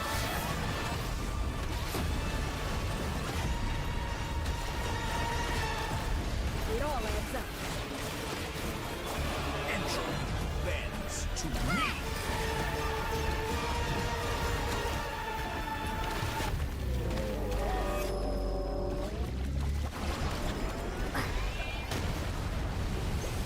How dull! Be annihilated, that which cannot stand against me! What's this supposed to be? A knockoff version of the space columbina got trapped in? There really is no way out. We'll see about that, Dottore.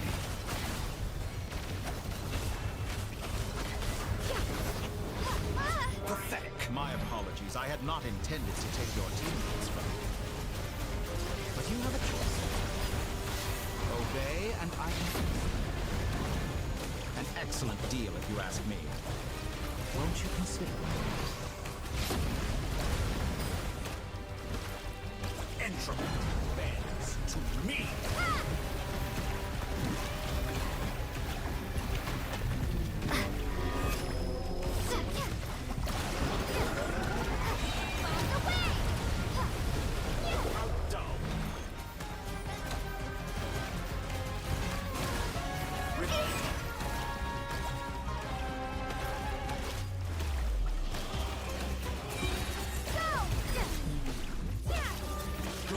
Keep it up. I'm still collecting data.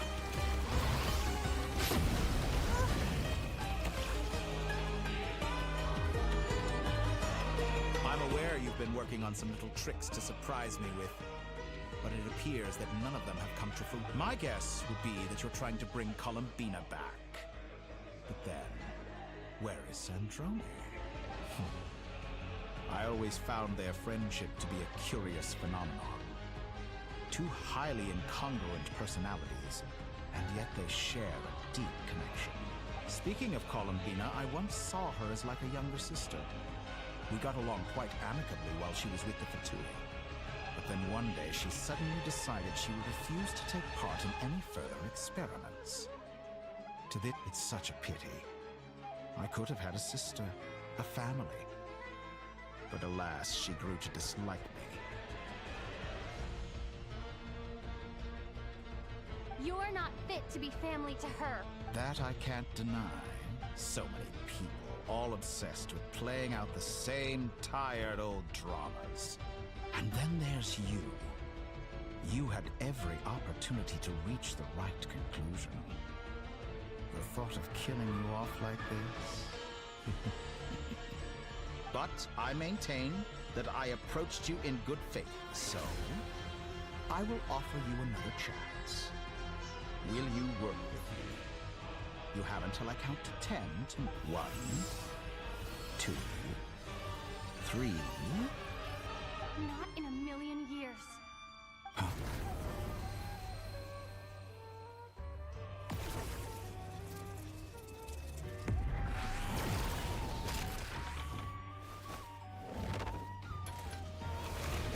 Sandrone, what a pleasant surprise. I didn't think you'd join us all the way up here. You're as sick and twisted as ever. Don't fool yourself into thinking anyone's grateful for the chances you're offering them. Sandrone, the formula hasn't finished running yet.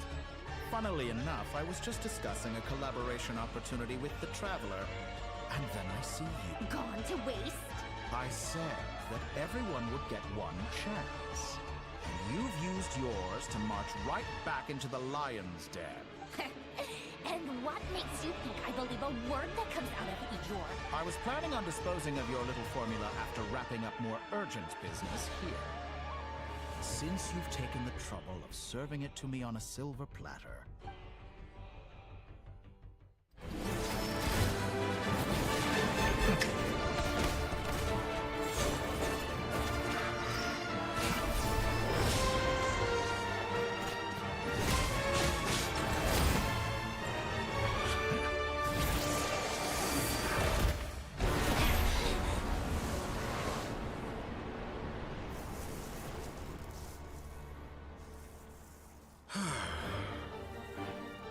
Is this your life's work? This piece of trash?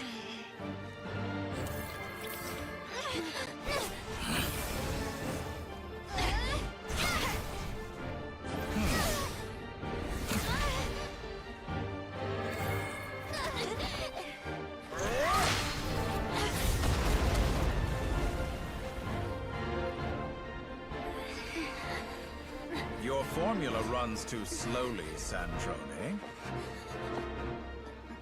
You put your hope for success on others instead of fighting dirty.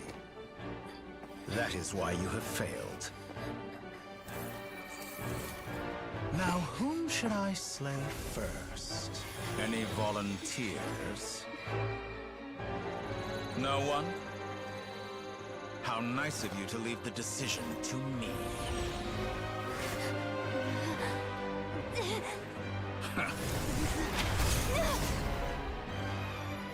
Oh,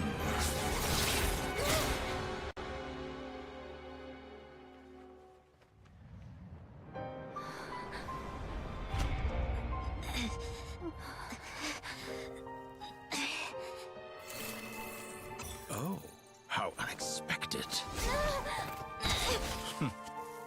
Sandrone, any last words for me, comrade?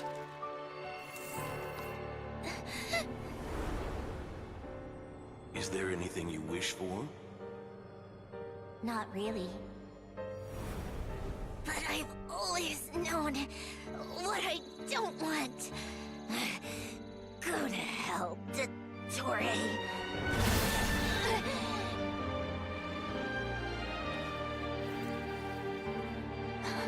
No!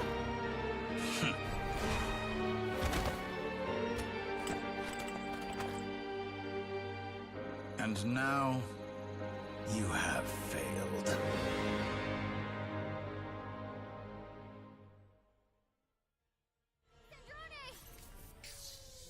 Now you see how fragile mechanical contraptions are.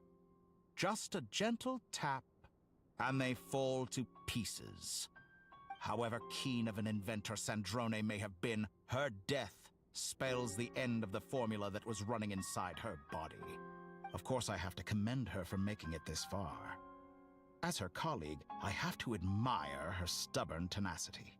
Now, it is time for you to take your place by my side. My count was interrupted, but the second chance I extended to you still stands. Once again, you are welcome to join me. By now, I'm sure you have gained a greater appreciation for the power and authority I wield. What is stopping you from embracing a new world of endless possibilities? Not in the mood to talk? As you wish. You seem less talkative than usual today. I'll change the topic to something more apropos. Sandrone was always like this, never trusting anyone, always so reluctant to share her research with them. Objectively speaking, she had her strengths. It is remarkable how she extracted and even optimized the world formula from so much data. But her inability to trust was her undoing. Had she allowed someone else to monitor or run the formula for her, you might still have a chance at victory even now. But regrettably, she was a stubborn fool. As much as it pains me, she had to go. Dottore. Maybe this is news to you, but people can change. Columbina surprised you when she escaped. Change? You can twist the truth however you want, but I see it clear as day. You're the one who can't trust other people. Is that how you see me? By this point, what can you hope to do about it? It is pointless to fight on. You've already lost. Wrong. You can't win this, Dottore.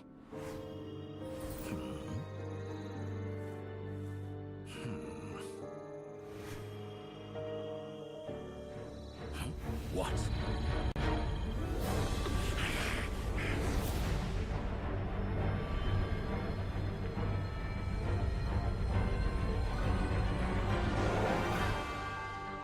My formula can get us 90% of the way.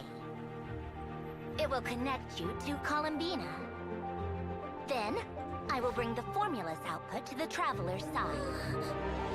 For the last 10%, do whatever it takes. Just bring the moon down.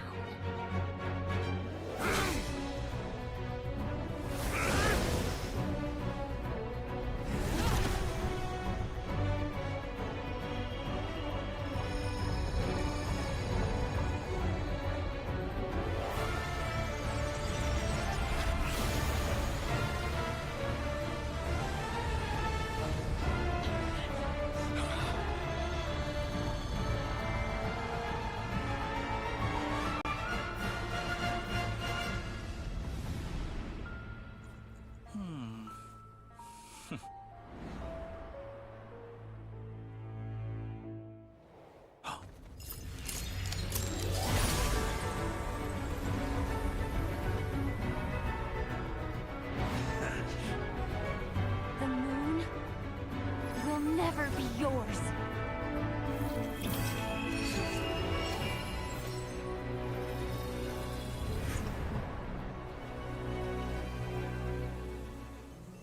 I turn my body into moonlight and pour it over Nodcry.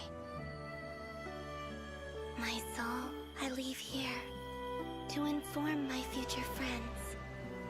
Lastly, I will hide the Trilune Authority within the Frost Moon. And when my body, soul, and authority are reunited, finally... Columbina!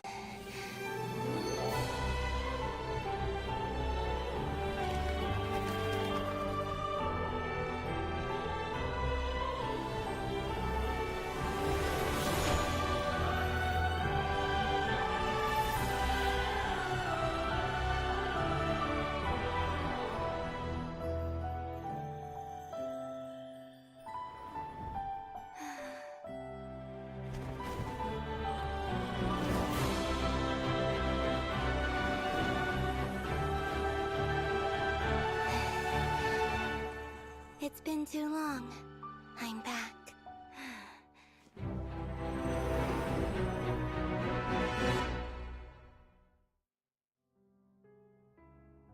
Stay focused on the battle, Traveler.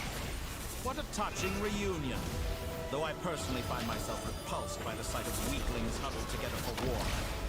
Now, you're quite finished patting yourselves on the back. Show me how long you can swim before you drown. Watch out, Columbina! He can manipulate space itself! I know. Wait for the right moment. We'll strike together.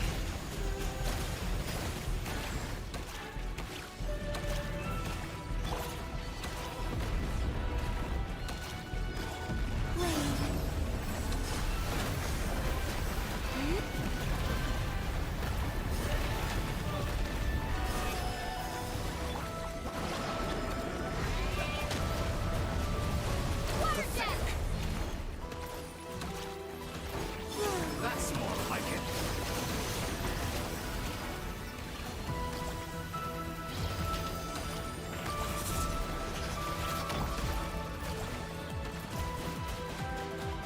Be shackled.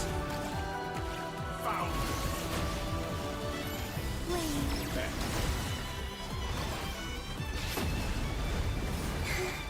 Did you honestly think that would hit me? Enough!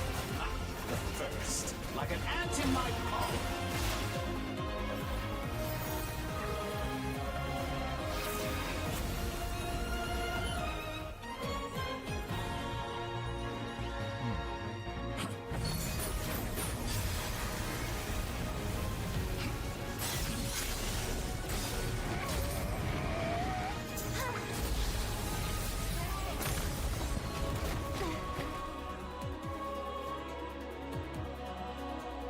I grant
I was so close to the new...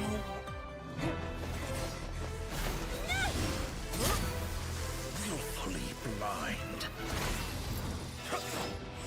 How can you be so satisfied with your fate?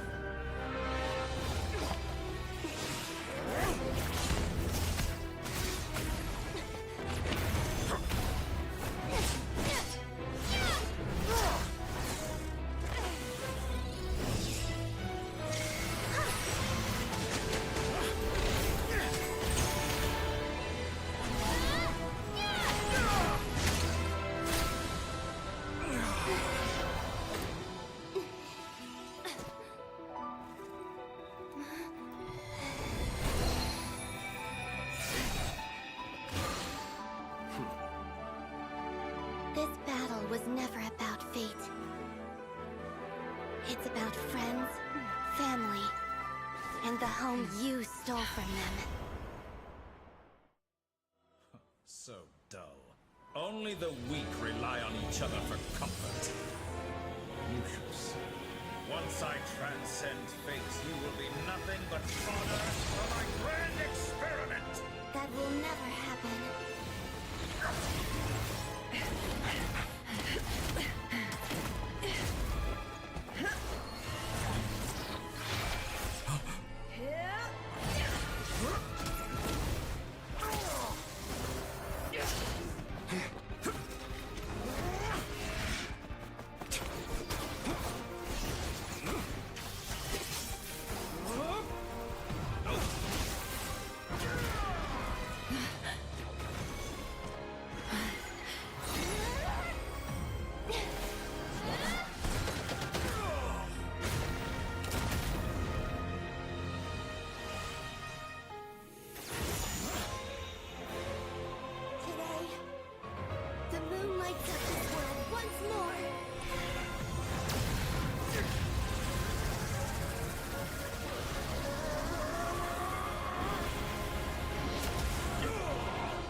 No, this world is our home.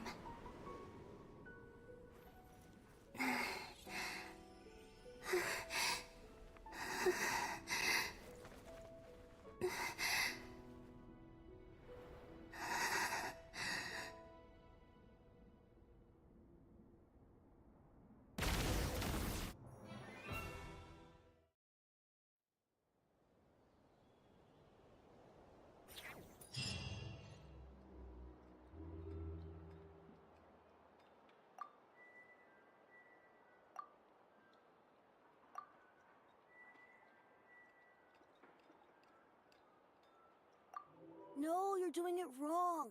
The moon looks like this now. What are you trying, children? The new moon, Mom. It looks different than before, doesn't it?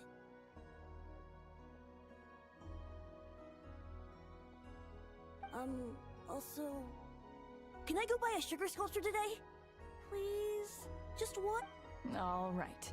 I suppose today is a special day after all. Almost like a festival. Extra, extra! Get the latest Nasha Express here! Post-disaster report! Nasha Town reborn beneath a new moon! The voyage begins today! The future looks bright thanks to the League! I knew things would be different. But They say a new moon goddess has been born.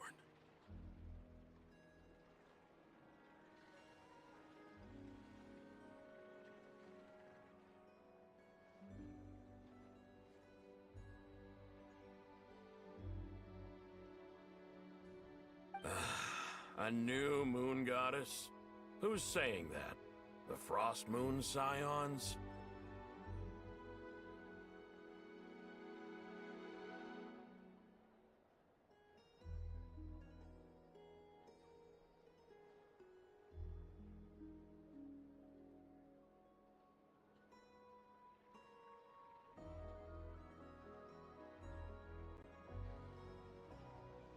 I guess so. I'm not too clued up on the details. As far as I'm concerned, the moon's still in the sky and it's business as usual. Hey, since we've come all this way, shall we grab ourselves a free meal while we're here? Are you a convert now? Or are you just here for the free lunch?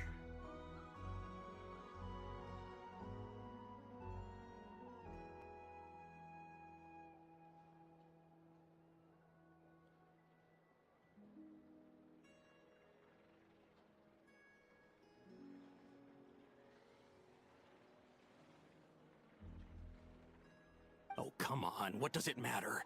After everything we've all just been through? That smells good. All right, that's it. I'm hungry. Time to eat.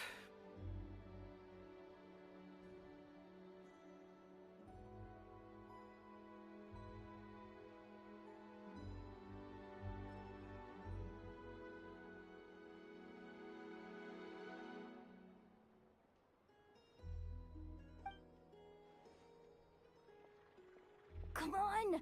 We gotta get there early, or there won't be any good spots left! Shh, keep it down. This is a residential area. What if people are still...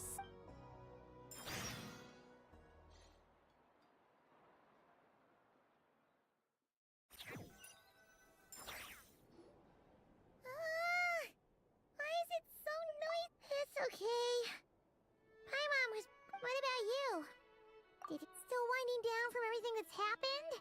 Or are you wondering how our friends are doing? Okay, if you say so. But don't push yourself, alright? Let Paimon know if you need to talk.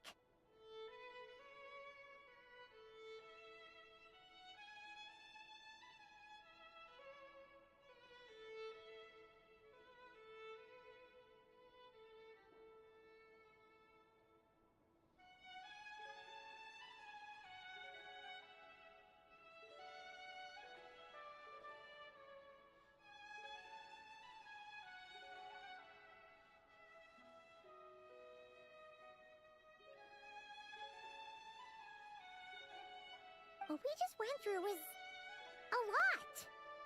It's totally normal if you need some time to get back in your groove. Luanatar disappeared after Columbina came back. Apparently, she was part of Columbina's soul or something. Still, Paimon kind of misses Luanatar somehow.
Anyway, you did great. So did Paimon. So, chin up, Traveler. Hey! Don't poke fun.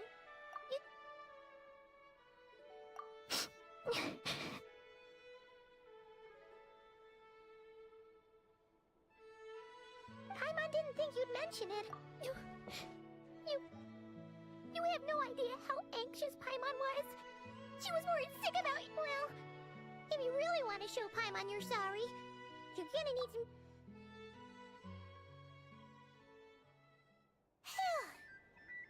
Okay. Huh? Oh, well...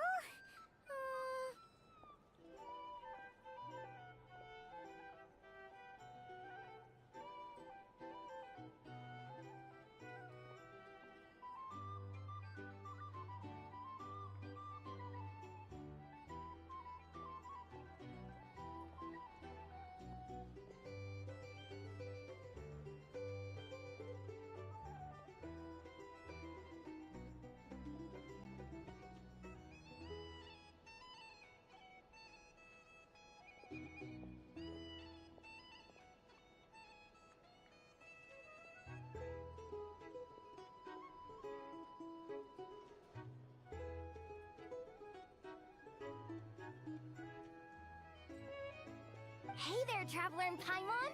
Good morning!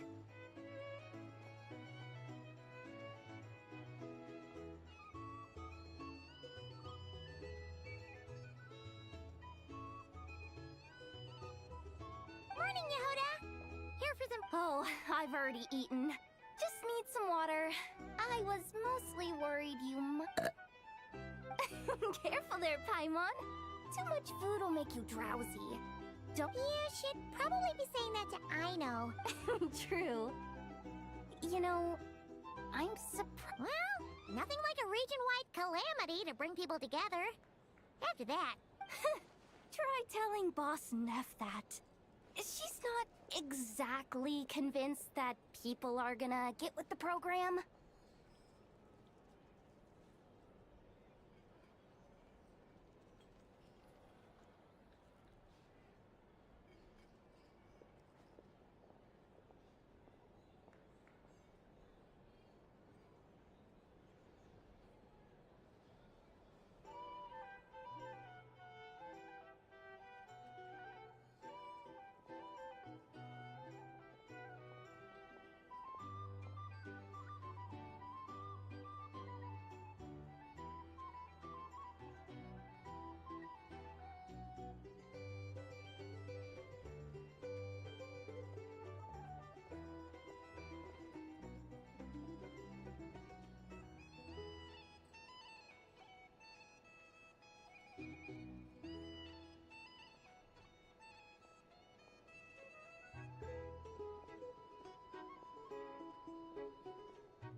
Really? But if she's so pessimistic about it, why'd she agree to be— Probably 'cause even though Unity sounds like a pretty— I think things will work out, though. I swear, not cry feel— Paimon's with you on that one. And it seems like— All right! Everyone's been rebuilding these last 2 weeks, and the evacuees have been coming back in droves.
Life's slowly returning back to normal.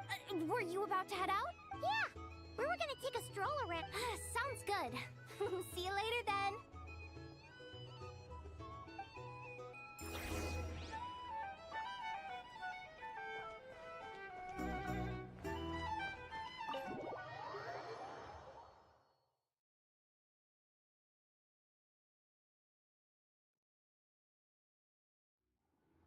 Please accept today's boon. Have a nice day.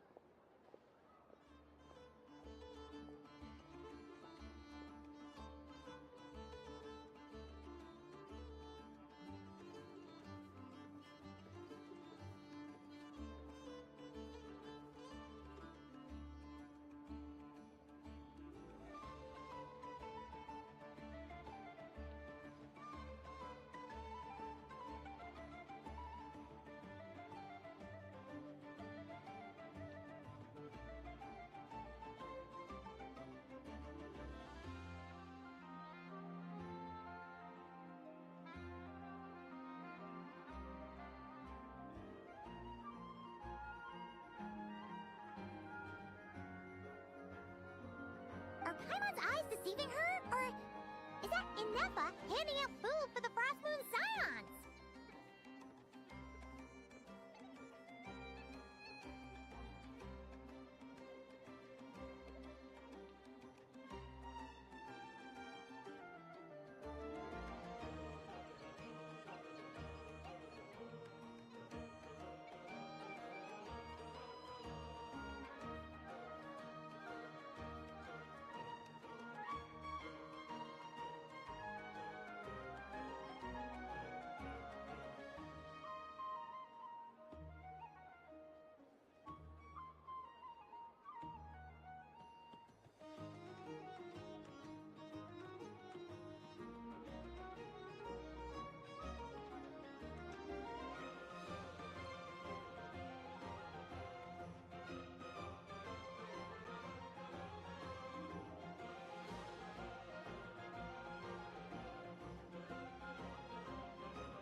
Hello there.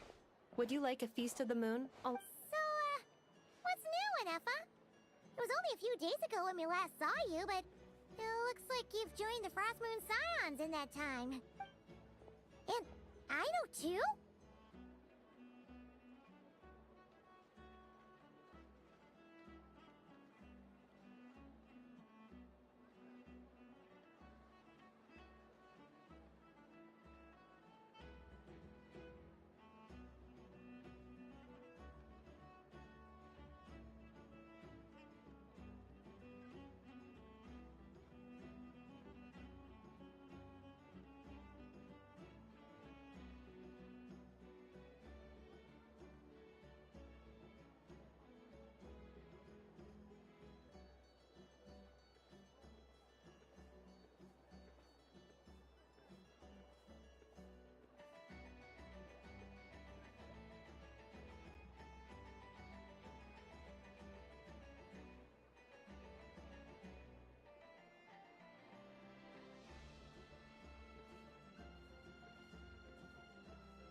are you talking about, Paimon? We're just here to help. Duh.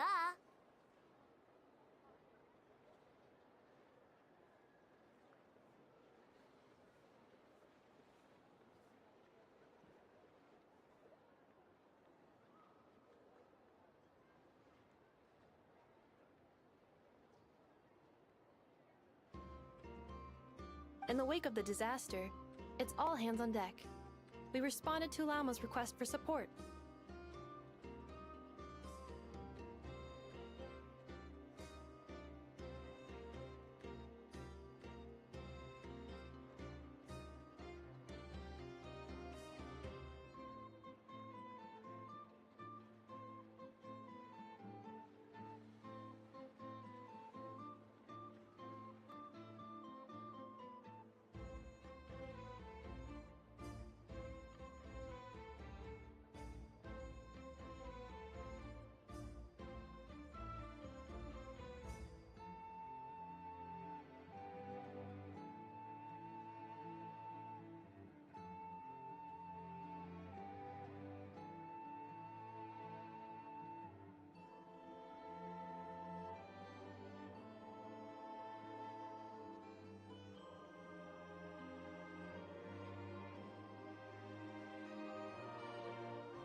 At times like these, the smallest good deed can inspire others and help them through the hard days ahead.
And we're using eggs and heating tubes to make that a reality. In true crumb... Enough! Did you hear that? The Traveler said I did good. The Traveler!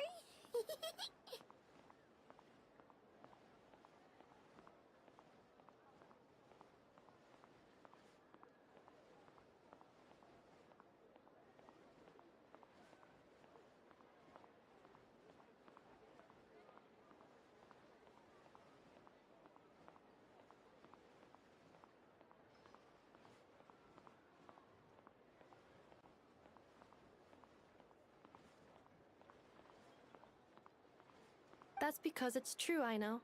Proposal. If you can resist eating today's dessert, No way! Well, that proposal... I need something to get me through the hard times too, you know.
Yes, dear.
Excuse me.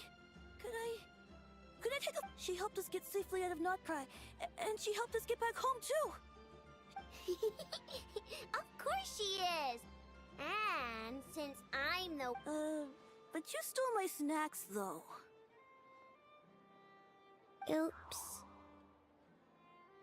Shall we move to the open space near the center? The view there is better. Thank you! Aren't you the better pick for this job, Flint? You underestimate yourself yet again, Master Ilua. Not at all. I rarely come by Nasha Town. I don't know any of the big shots here. All in good time. Socializing is a... But you're much further ahead on that road, aren't you? You're not seeing the full picture. You know the truth now. My friends do not understand my habits.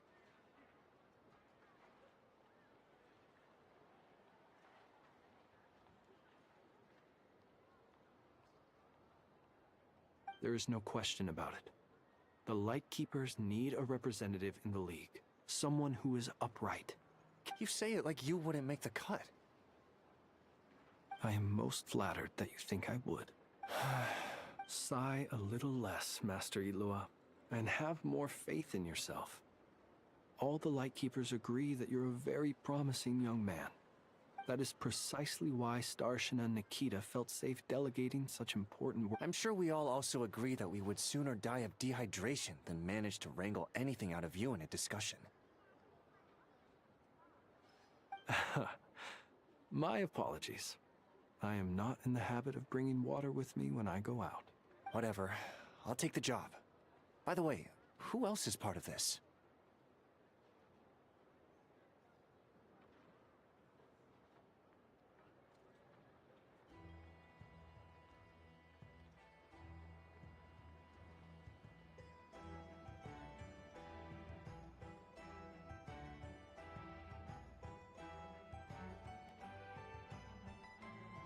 Oh, it's quite the who's who of Notcry.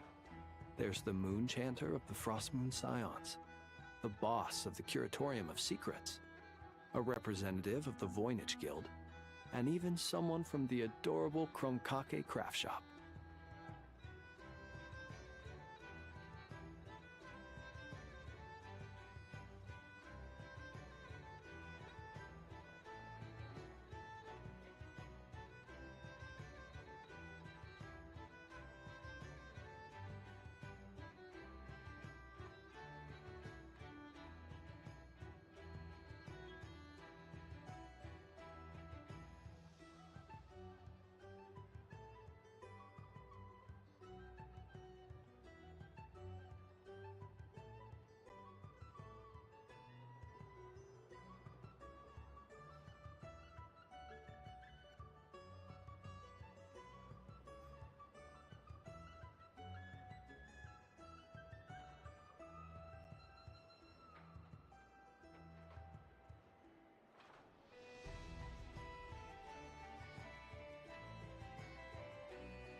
I'm sure you will find speaking with... If you say so.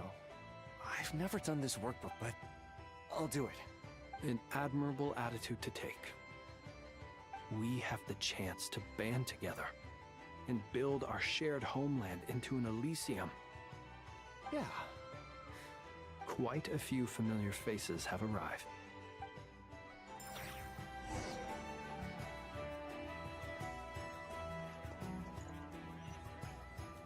Try and stop me!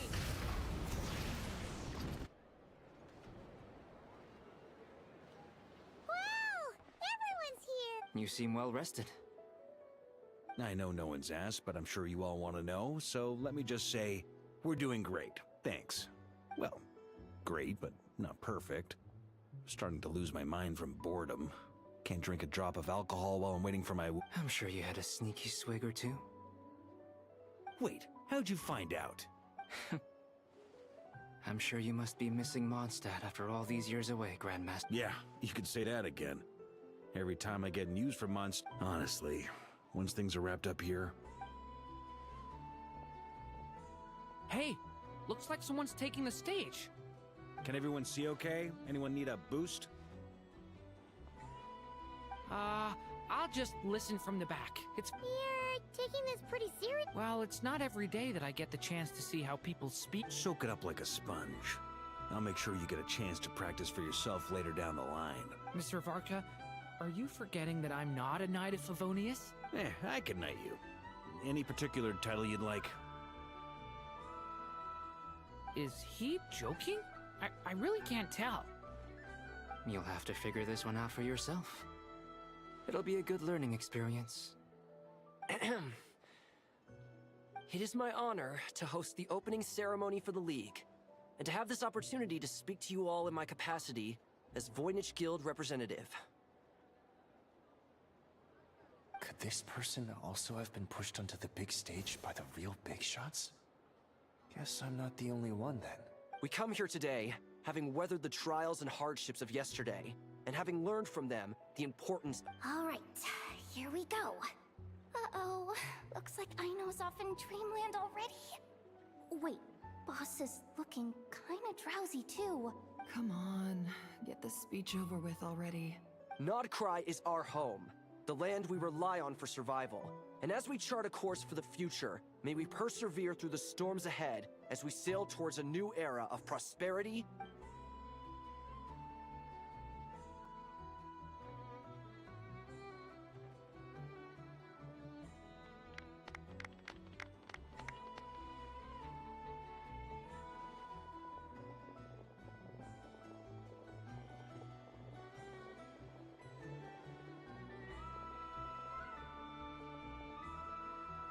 Looks like we'll have more opportunities to travel in the future.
I'm sure you'll cope, Lady Moonchanter, given how fleet of foot you are.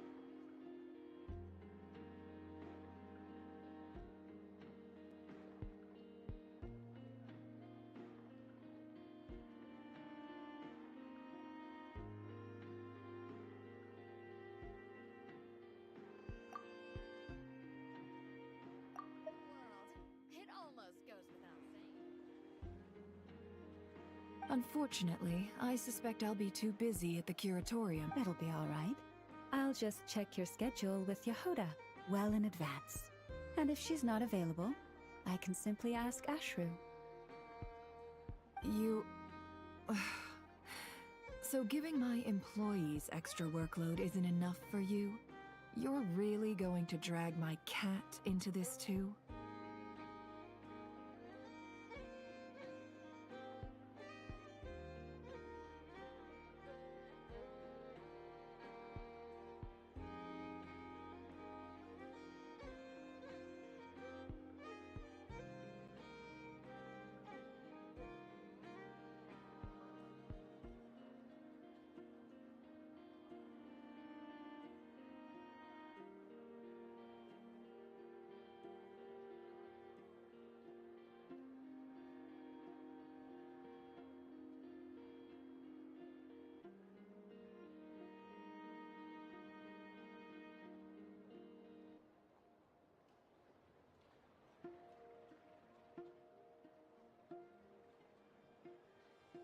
I thought you'd approve.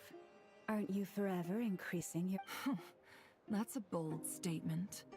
Are all... Columbina's return has brought joy to all... As for the Frost Moon Scions, it is up to us to make our home a more... I like the word try. It's nice... You don't see a bright future? I'm just not as optimistic. The Frost Moon Scions should count themselves lucky that they have a... But Nodcry's a big place, with all kinds of people. Most of them don't enjoy answering to a leader, or even listening to reason.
Well, that's where you and your methods come in.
Unless...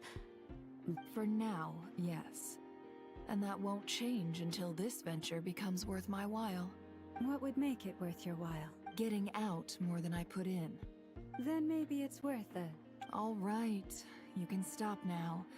Or do I have to join the Frostmoon Scions? You'd be very welcome to join. Hey, you two! Congrats on all your hard— Nefer was trying to dissuade me from adding to her employees' workload. Also, she's considering joining the Frostmoon Scions. Sorry, what? Your conversations are always the most interesting. Would you two care to join me for some tea before heading to your...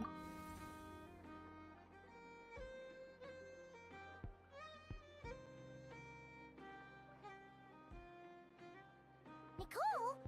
Wait, where are you? Aren't you— Sadly not. I'm otherwise occupied right now. If it's any consolation, let me say that how things appear on the surface is a far cry from what they are at their core.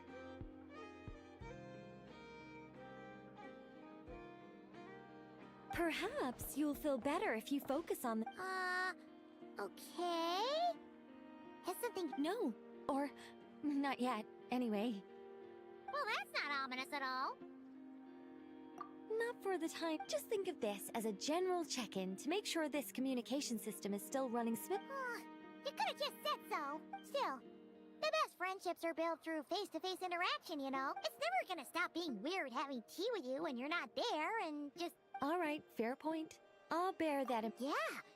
Any update on that crisis at the world's borders? Alice just informed me that they had their work cut out for them. And now everyone's thoroughly— The disruption caused by this disaster has made Teyvat easier to detect from the outside universe.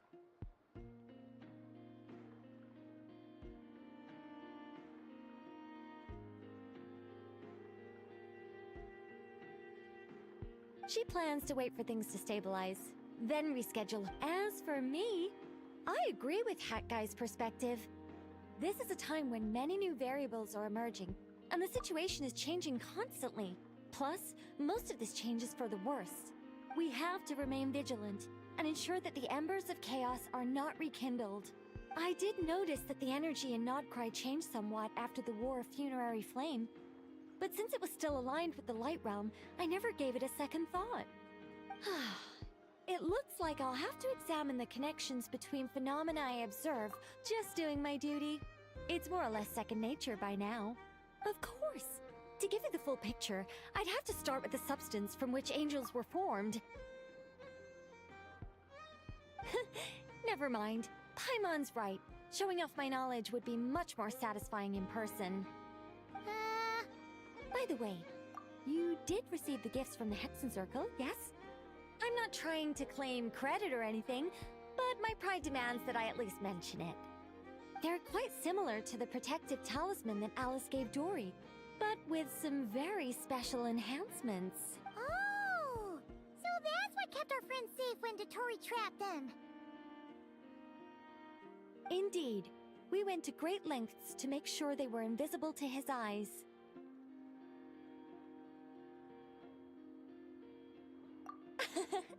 I'm so happy they came in handy. Still, not fishing for gratitude, by the way.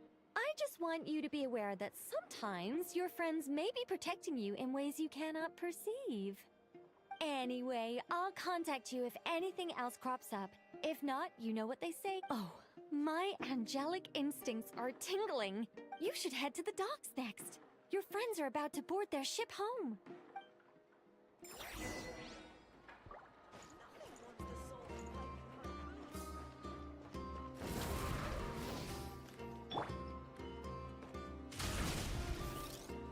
Get back on track. Hut.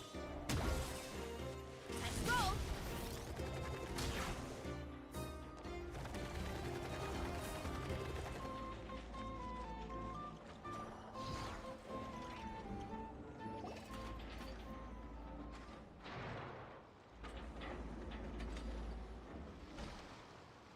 You're here.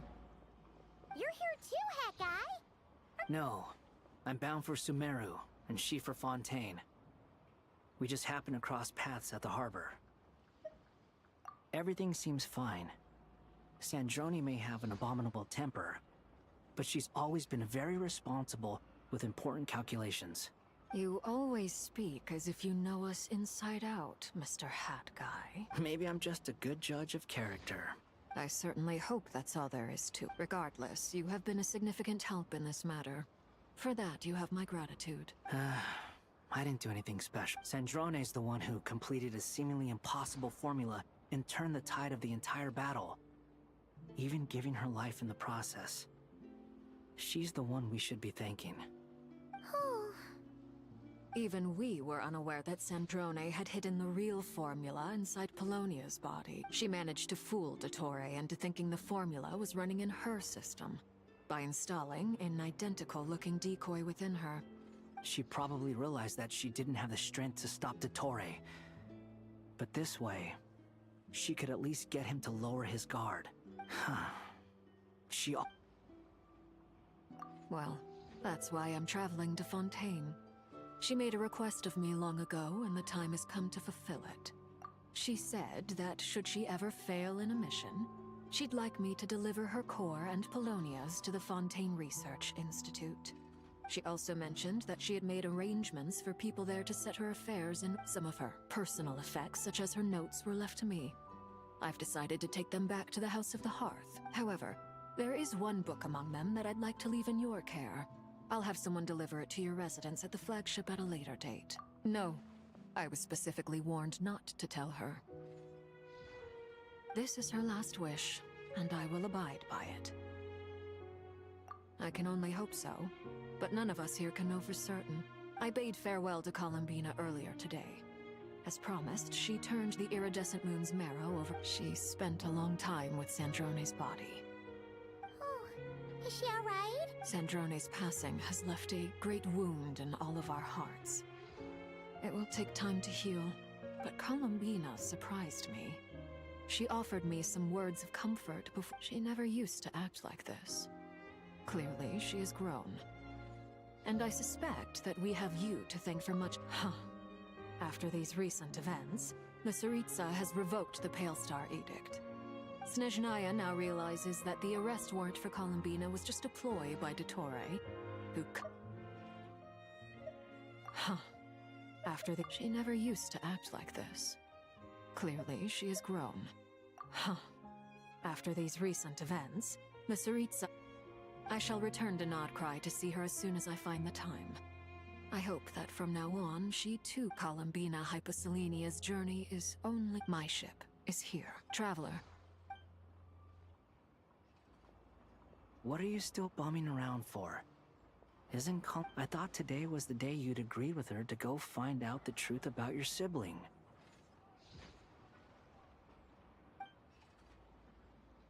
You're afraid you won't like the truth when you see... Well, Don't say that! Wouldn't you be if you were in this situation? fair point. But I'd say I have more experience facing up to unpleasant truths than the Traveler.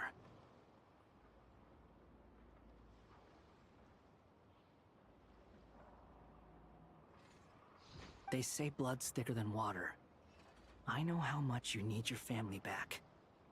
More than you need any of your friends. And I'm sure that all your real friends understand that too. No matter what the truth turns out to be, they will stick by you and support you. Finding the truth is important. But more important still is what you... At least, that's the life lesson I've learned from my experience. Grappling... What? Now that Dottore's dead and gone? A little, I guess. But it hasn't solved everything. Maybe I regret not getting to end his life with my own hands. Or maybe it's something else. But for whatever reason, I still feel like I have a chip. Either way, I'm going back to Sumeru. Lesser Lord Kusanali is gonna need help dealing with all... You should continue with your journey, as you've always done. Who knows? Maybe we'll meet again someplace else. So, what should we do now? If you want to explore a bit more to study... After all, when Columbina said she knew where your ship was hidden, Paimon promised to give you two some alone time with the truth. It hasn't been all that long since we were last apart, sure, but With Columbina there, I'm unsure things will be just dandy. Ain't no biggie. Paimon might be all about that food and fun, but Paimon's sure you'd prefer to digest the news a bit, no matter what you see. Just know you can share it with Paimon. If you can't make sense of something, let's give it some thought together. And even if we both can't figure it out, Paimon... Glad? Feel better now? Alrighty. Next up...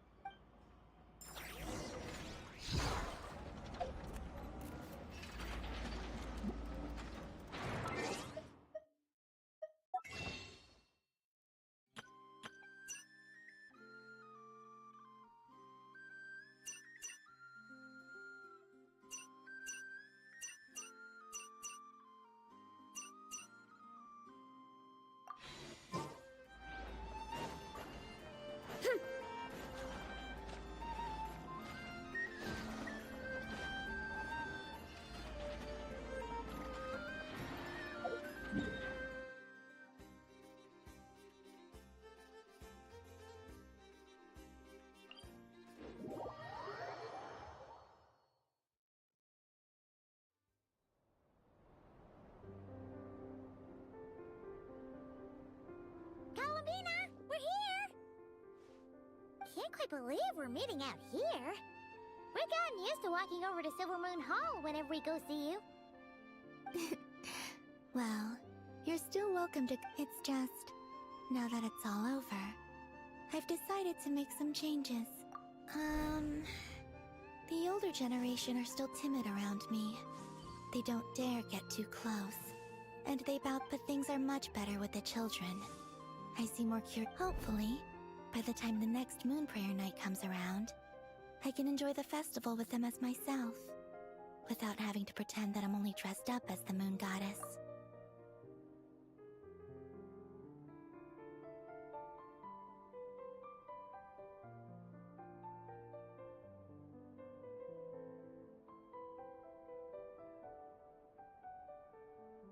You'll do fine, Columbina.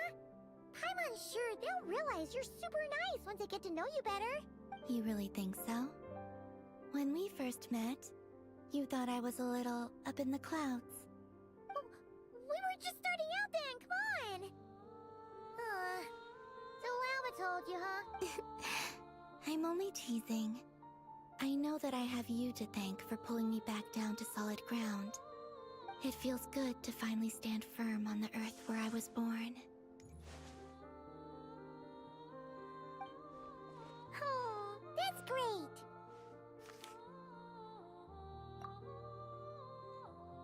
Thank you. I'll make sure not to lose it this time. Well then, are you ready? Ether, what happened to our spaceship back then? Why did you leave? It's time to learn the truth at last. I'm ready as I'll ever be. Good. Then let me open the way for you.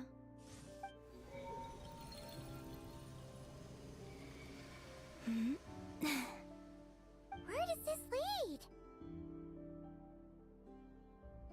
To our shared destination. Huh? Do you remember me telling you about my missing prologue back when we just met? I said that my story began on the moon, but while I was inside the moon's reflection, I realized that my prologue was really hidden in the future. The story of the time before I was born was in fact the story of my distant future. It's truly fascinating. But when I obtained the Trilunar Authority and returned to our present reality, I sensed something I hadn't expected. Your prologue. So you mean... Yes, your spaceship. All this time, it has been hidden on the Frost Moon, which lay beyond the sky.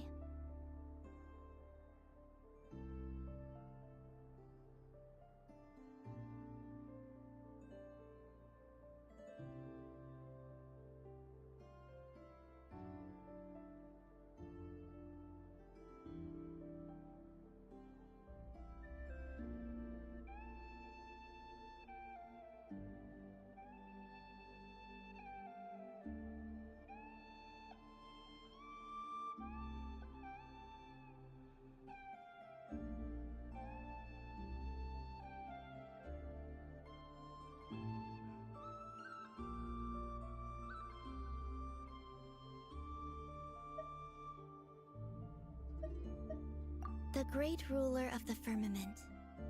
The heavenly prince. Wait, them? Why would they do that? I don't know. Perhaps your ship contains something that is incompatible. Oh, did I pick a bad time to say this? Maybe I should have waited until you were on the moon, with no chance to back out. That would've been kinda mean, you know. Maybe I should have waited until you were on the moon, with no chance to back out. Take me there. Oh? Whatever is hiding in that ship. It belongs. No one else has the right to decide whether I should or shouldn't know about it. Not even the heavenly principles. Very well. Then let's go. Yeah, you two take care. Rest assured, Paimon. Thinking about the story that we'll find hidden. Yes. And stories like that don't I don't believe in endings.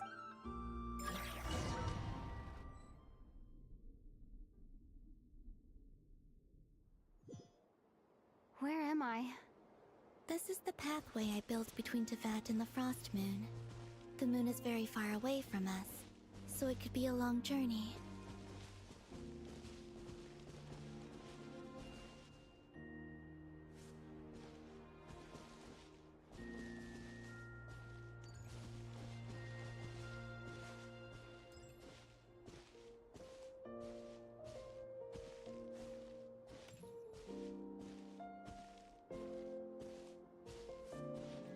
After I obtained the Trilunar Authority, I unwittingly saw past events from many of my friends' lives.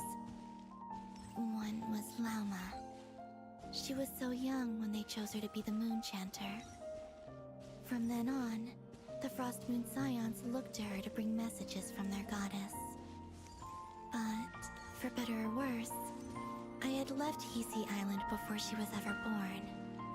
It was not until much, much later that she met me. I think it's for the best. Because of the way things turned out, you had the opportunity to become friends. You're right. In that sense, I think we were both very lucky.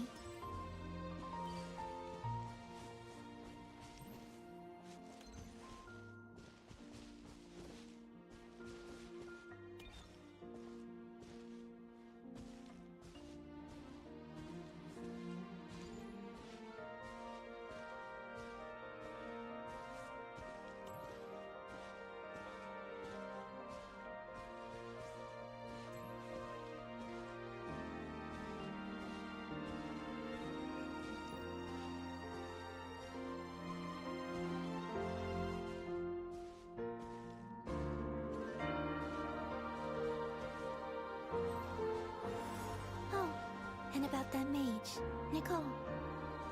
I only recently learned that she has lived in Teyvat since the time of the Three Moon Sisters. The Moon Goddesses always had a good relationship with the angels. I suppose our friendship continues that tradition.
And then, there's Sandrone. I never knew that much about her, beyond the fact that she was created by someone called the Lord Artificer. She, too, suffered for a long time before joining the Fatui.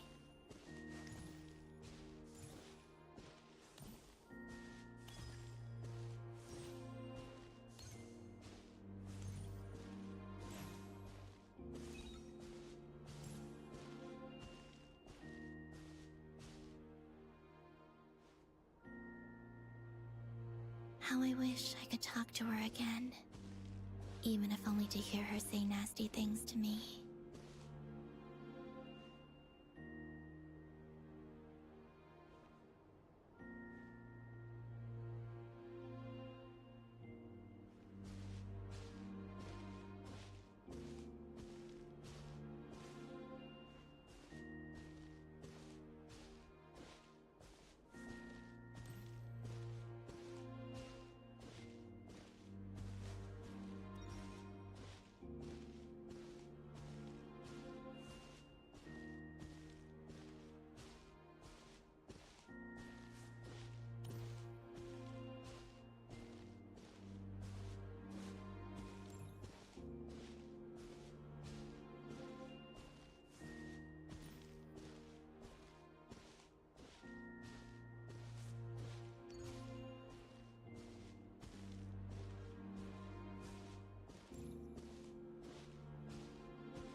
Also, I saw your sibling's story. I'm afraid I didn't see much. It seems that he rarely came to the surface, where the moonlight shines. But I did notice that back when you first set out on your journey, he would often appear nearby, gazing at you from afar with a guilty look in his eyes. Ether... Let us speak no more of the past. I probably shouldn't reveal so much about my friends. It's not my place. Let the moonlight carry us forth. We are very close now.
After this, I'd like to bring some Kuhenki to the moon as well.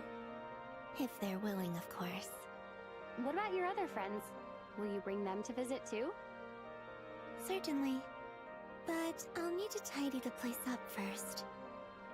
This home hasn't received any guests in a long, long time.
doing something similar with you on Moon Prayer Night.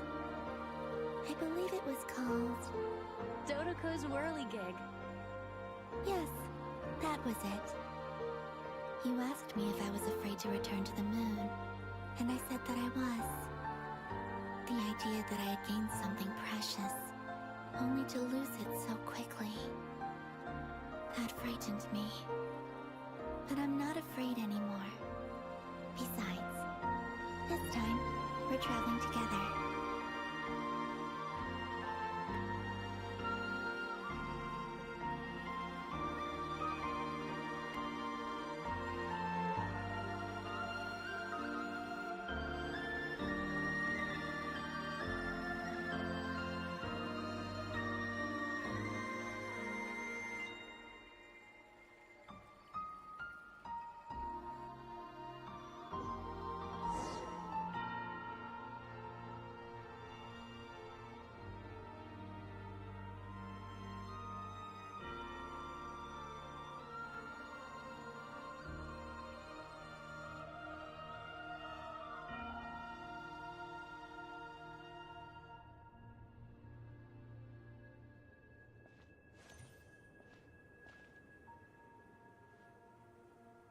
We're here.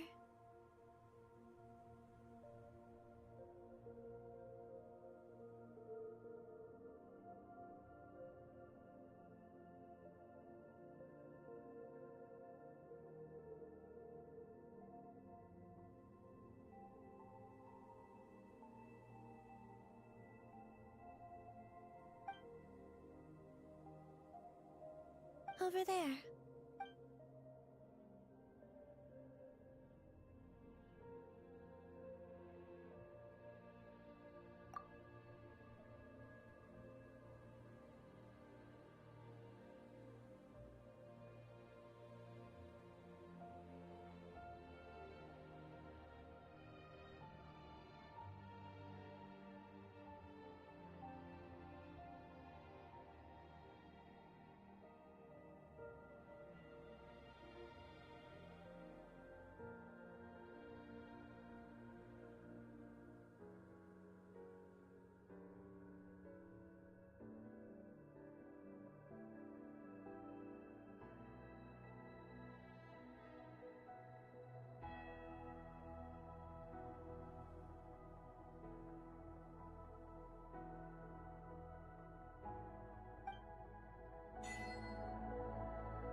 Our spaceship.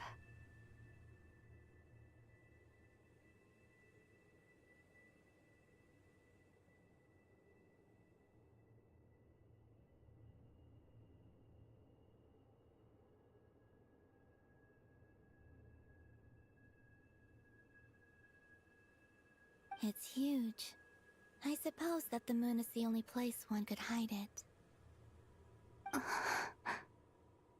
It'll be all right.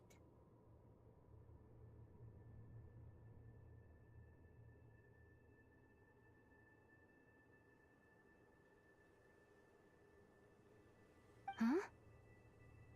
The way you feel in this moment, I went through it too, on Moon Prayer Night. The door was right in front of me, but I struggled to find the courage to step through.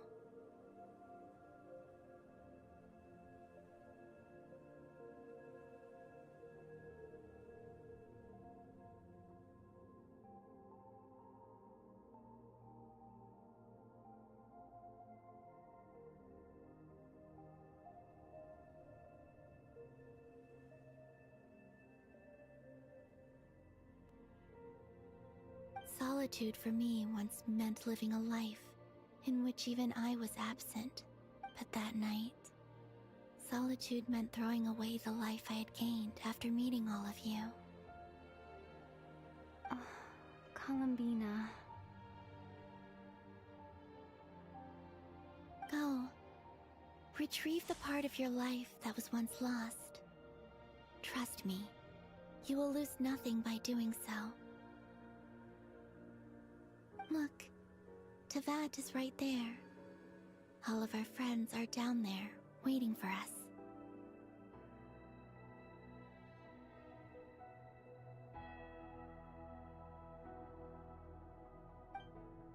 You're right. Thanks, Columbina.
Finished?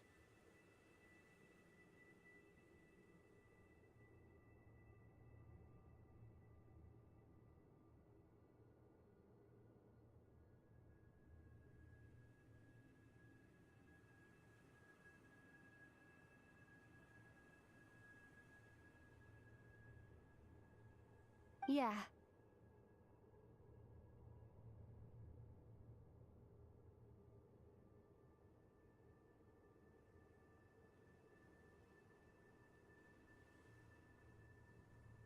Why did you take your eye mask off? Well, since my return, I've decided to take more opportunities to see the world with my... Besides, I've always wondered how Teyvat looks from the moon.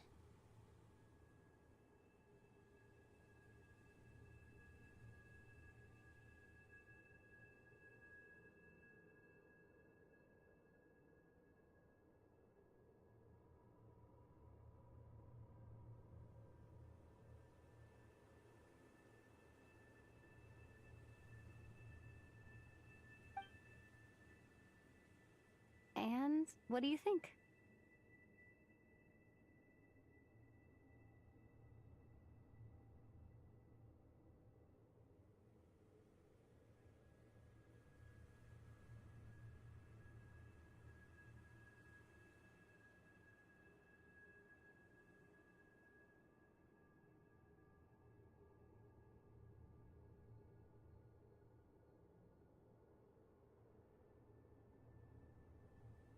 It's beautiful.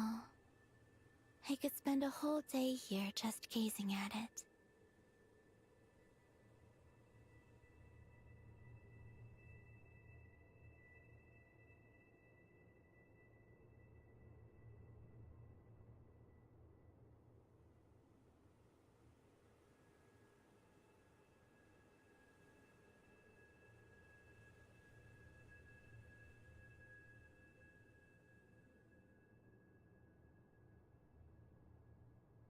What about you? What do you think of the truth you found?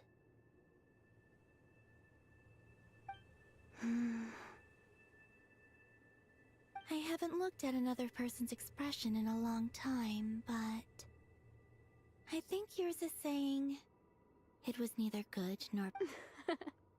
Keep this up, and it won't be long before you give Nefer a run for her money.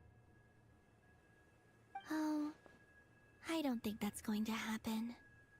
I'm much more used to sensing what's going on around me with Kuvaki. I think I'll save my eyes for seeing special moments I really want to remember.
hadn't read the spaceship's flight logs, I always assumed that this was my first time in Tevat.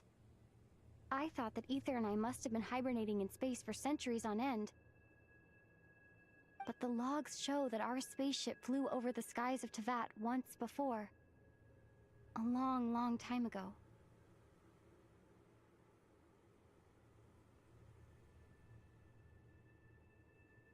Flew over? So you didn't land? No. The ship barely came to a stop before flying on again. After that, it continued traveling through space for a long time. Some of the data is corrupted, but I suspect that it kept flying for thousands of years.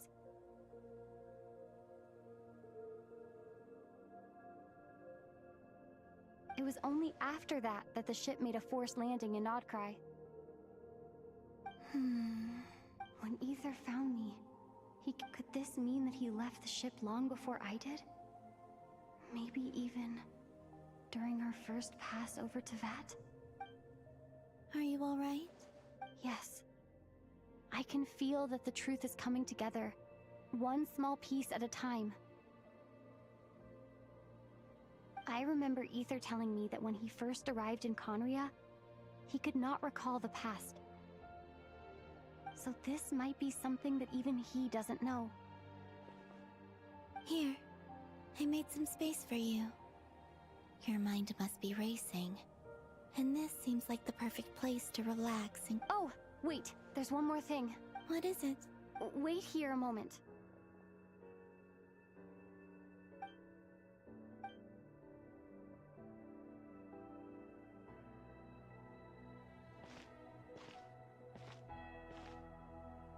Hey, Columbina.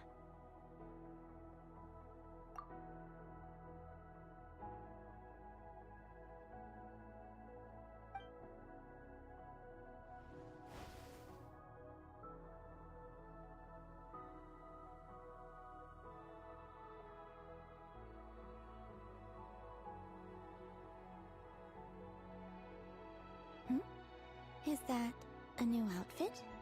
An old one, technically. It's been in a cabinet inside the ship this whole time.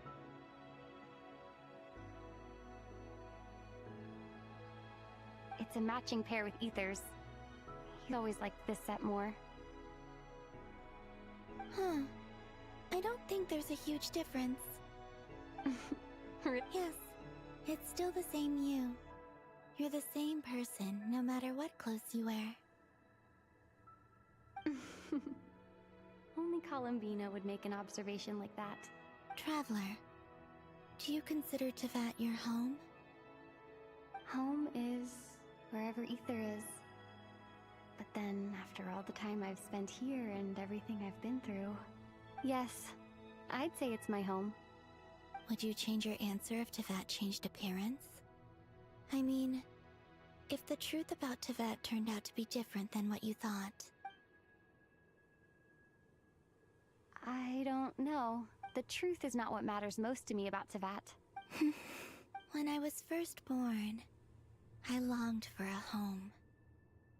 And when you get something before you're mature enough to understand the world, you just take it at face value.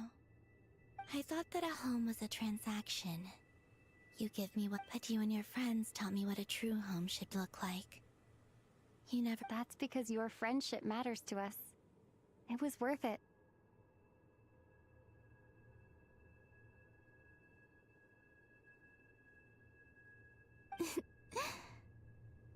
In the past, I thought that my birth in Nodcry must have been a mistake.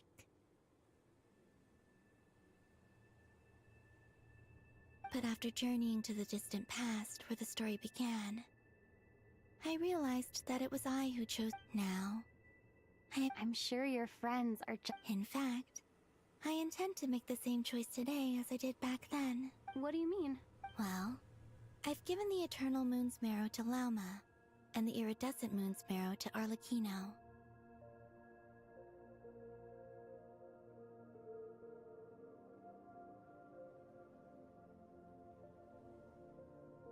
And now, I shall return my Kuvagi to Nodcry again, that it may continue to protect my chosen home.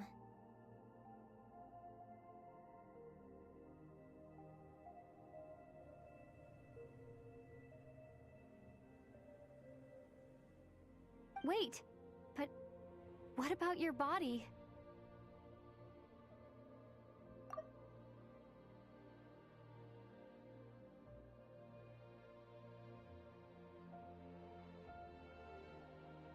Hmm?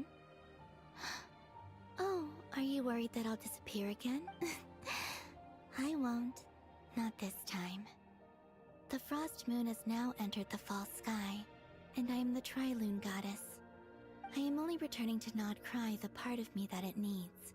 Oh, and I have something for you, too. For me? Yes. Come closer.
What was that?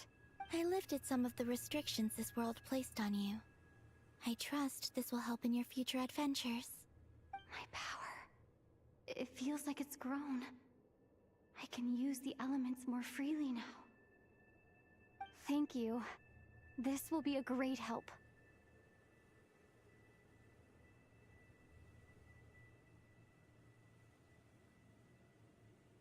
You're welcome. I see you as family, and after everything you've done for me, In fact, no. It's not because I owe you. It's because you're worth it.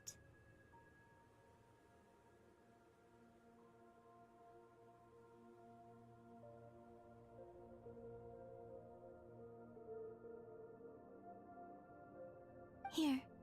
This flower is for you.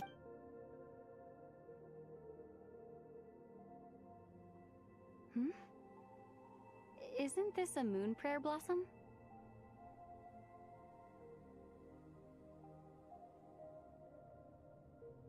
Yes. Don't worry. You will never see these flowers lose their color again.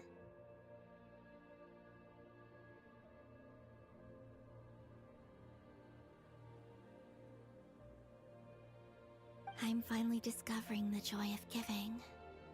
How I wish I'd learned this sooner.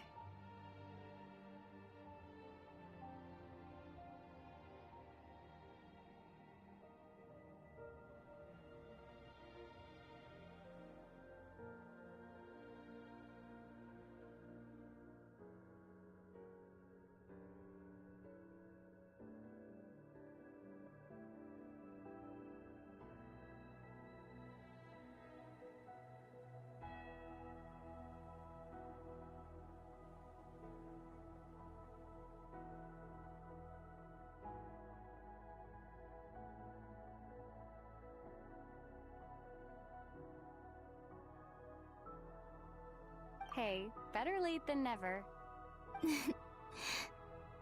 What are you thinking about now? Why don't you take a guess? I don't think I'll get it in one guess. But I'm sure it's a... That's kind of a sneaky answer. I can't say you...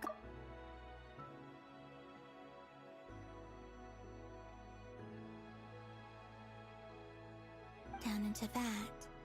The moon seems so far away, but on the moon, everything feels so close. The haze that once enshrouded the skies has finally been dispersed. I feel like a traveler on a winter's night, starting a new chapter. I don't have a lot of luggage, but I do have a lot of hope for the future. Well, what's next?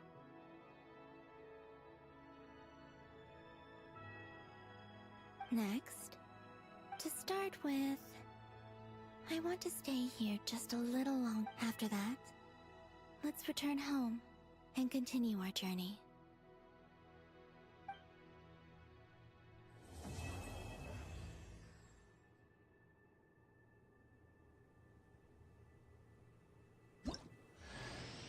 These clothes bring back so many memories.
The journey goes on, for you and for me. Like I said, this is not the end. Oh, is that your next destination? Most people would probably tell you to pack some warm clothes. But I experience things differently than most people, so I can't know how cold it is. In fact, it is home to quite a wondrous heat source. I think they call it Kreshnik's torch. I sensed the energy it gave off as I was passing by on a railway. I also recommend the Korolievsky troupe in Snezhnogrod. They give performances quite regularly, and entry was free for harbingers. Ice cold and sharp. Crystal clear in some ways, yet profoundly... That's just the impression that Tsaritsa gives me. In fact, I don't think the people of maybe that's because the Tsaritsa herself has never acknowledged, nor accepted that power. There's Regrator, the Rooster, and the Jester. Between them, they control a lot of what happens in Snezhnaya, but I can never wrap my head around how exactly power is split between them. I just know they are each responsible for many specific domains.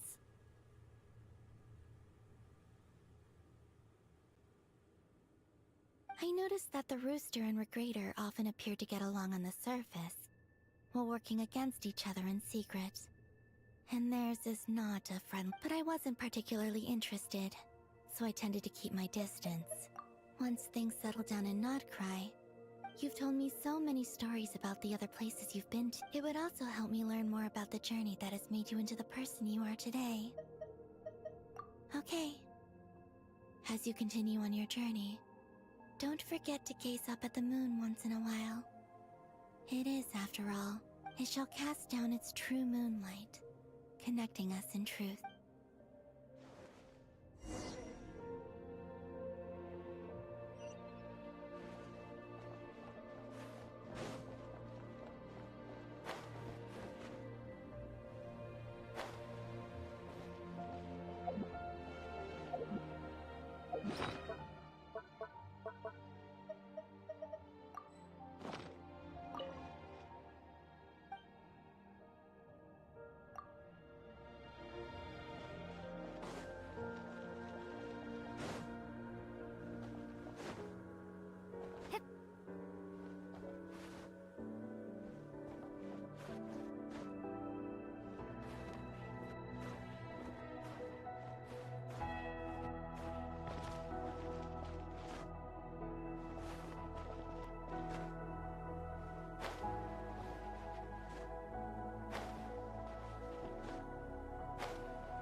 The journey goes on, like I said.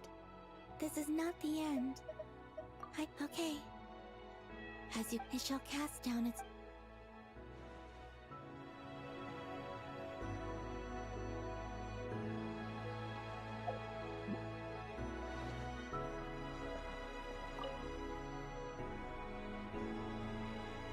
The journey goes on, like I said. This is not the end. Okay.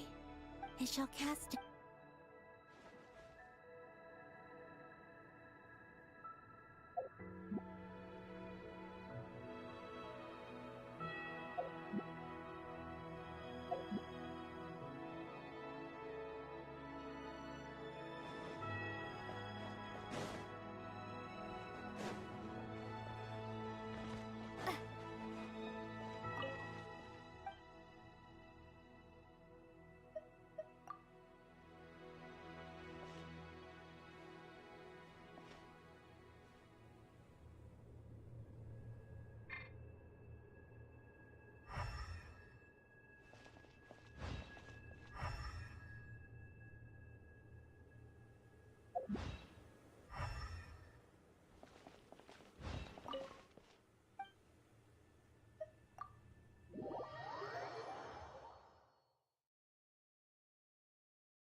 To Jean, acting Grand Master of the Knights of Favonius. This preamble is such a pain to write. It's probably high time we got rid of this acting business.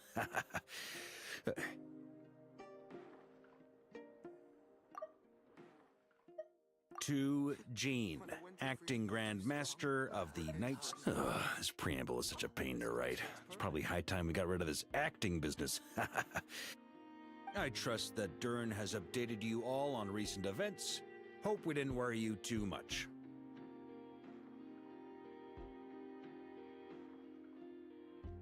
The good news is, we managed to come together and put a stop to the Doctor's evil schemes. With that, as for the Fatui, not counting the Damselette, aka the Moon Goddess, who has left their organization, we found ourselves allied in this instance with both the Knave and Marionette. May she rest in peace.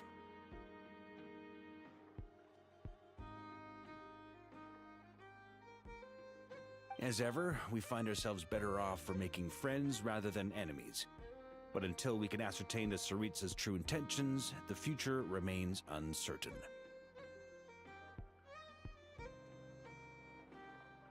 In a short while, wait. How am I meant to surprise everyone if I tell them in a letter that I'm heading home? Oh, that would be a huge waste. Okay, got it. I will begin sending the expeditionary team back home in waves.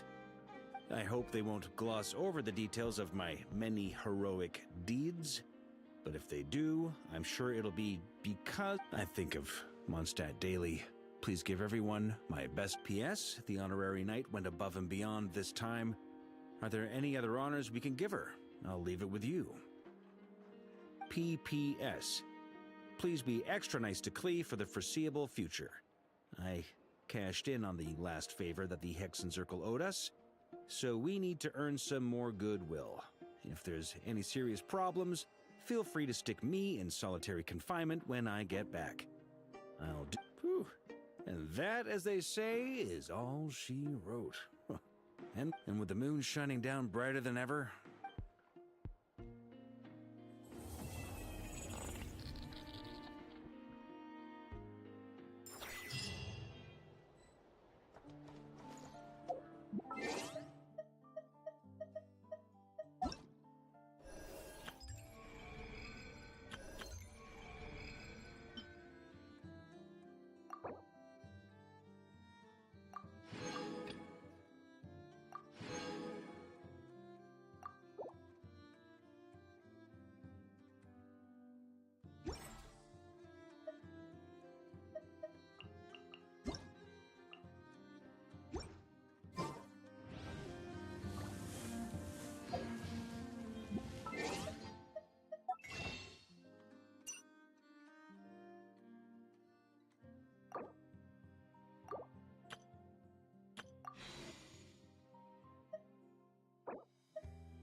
last... Thank you for completing today's commissions.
Squad leader, I've compiled what data we have on the bases we can still control.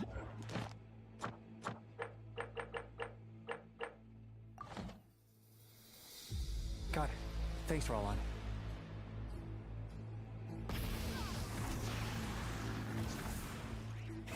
Rev the engines!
Reverse.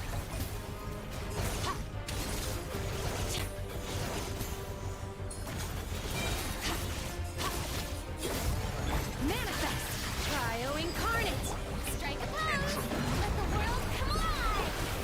A burst of flavor! Merciless! Into the void! So you'd rather wallow in this rotten, decaying world?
Sickle attack, that's more like it. Pathetic. It all adds up.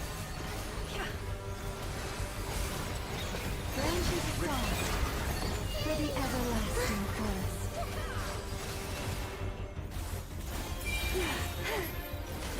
Good, keep it up. I'm still collecting data. Entropy. I see everything.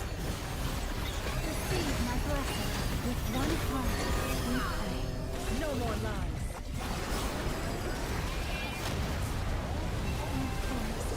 Take my broken crown. Moon's remnants fall.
With the marrow of the three moons in my hand, behold the false moons fall!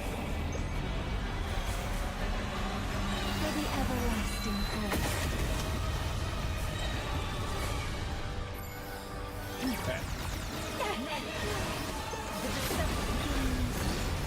Allow me to step in.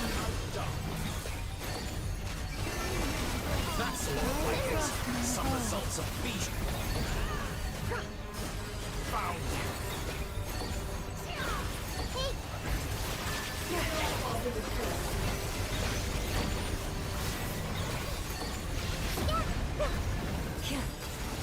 Did you honestly think that would hit me? Lush is the moon for the everlasting forest. I see everything.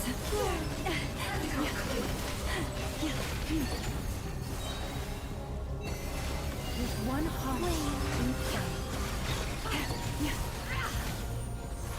Temple of Wisdom.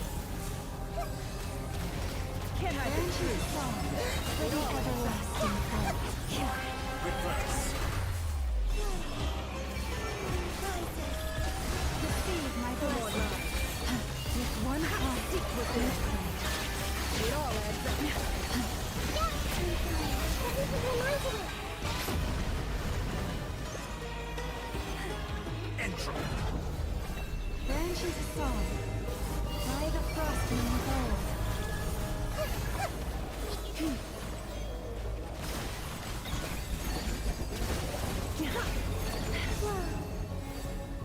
Lush is the moon for the everlasting forest.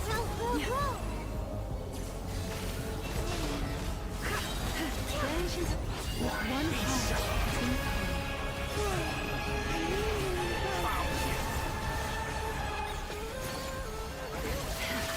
Can't hide the truth. Receive no more lies. A grave trap for the everlasting forest.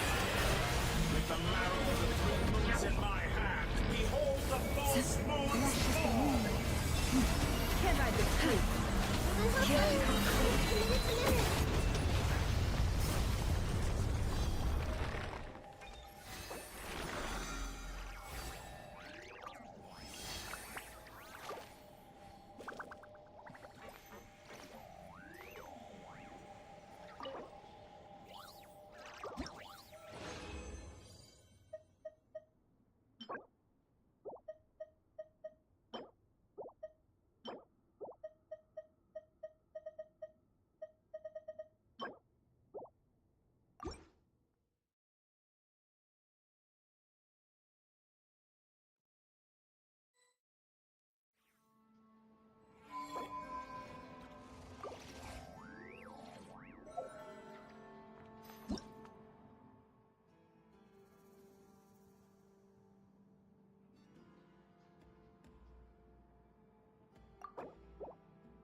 Let's move! Wrath from the sky!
Drop your weapons! Hands where I can see! Control breathing! On my mark! Ah! Light of the blazing sun! It's justice o'clock! Yeah! Headbutt! It's justice o'clock! Yeah! Heads up! It's justice o'clock! Stand down! Final warning! Stronger! Let's Wrath from the sky! yeah! Hi! Yeah! Headbutt! It's justice o'clock! Hurry up, Brassa!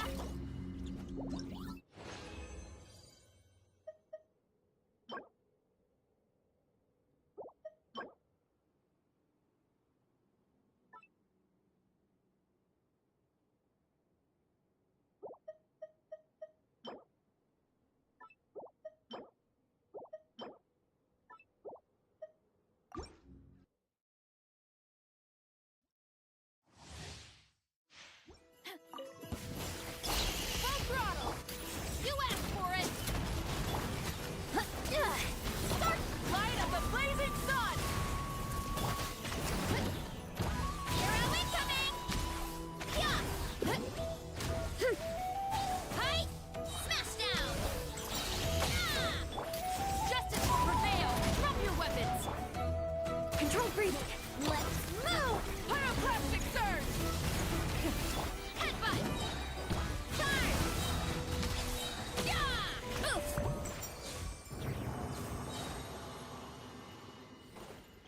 Hurry up, Brassa!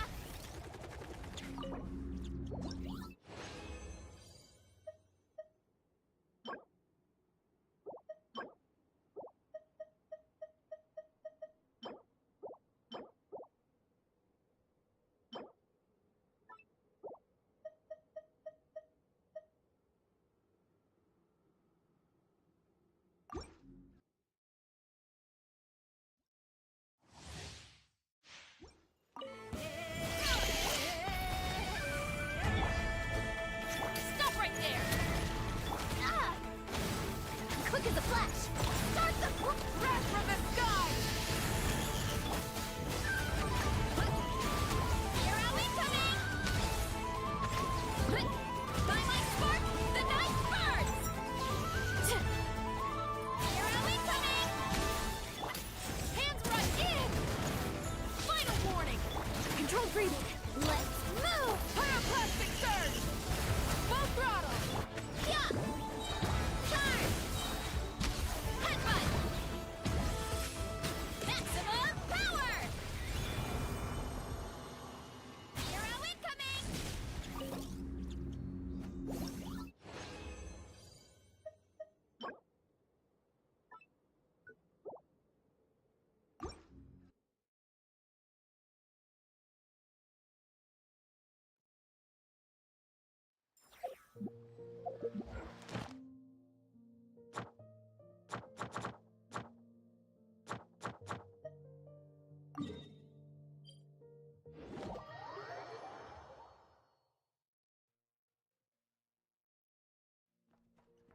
Ad Astra.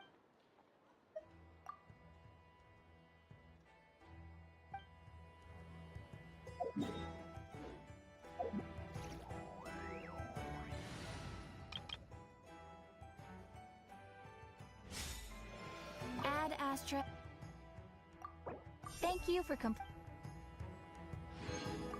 Ad Astra.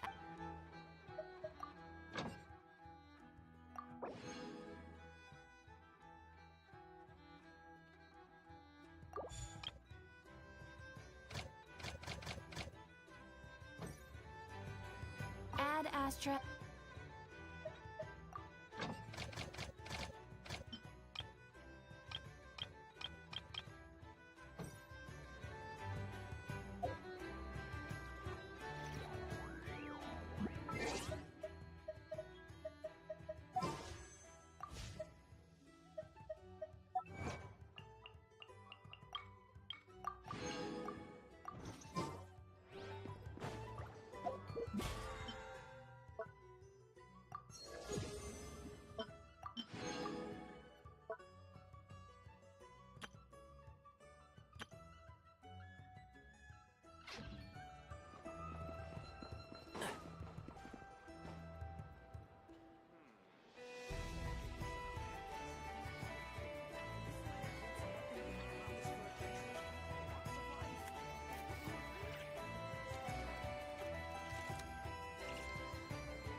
Don't be afraid to make mistakes.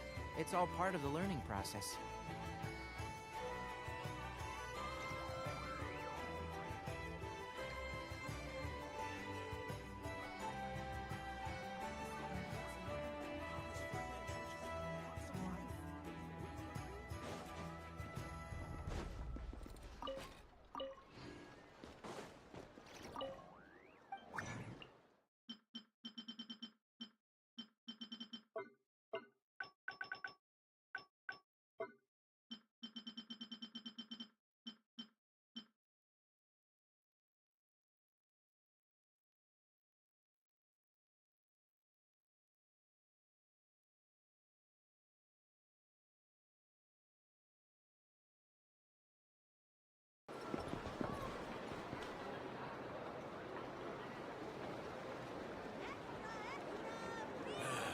Better to just let the young'uns.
Something to add to my collection.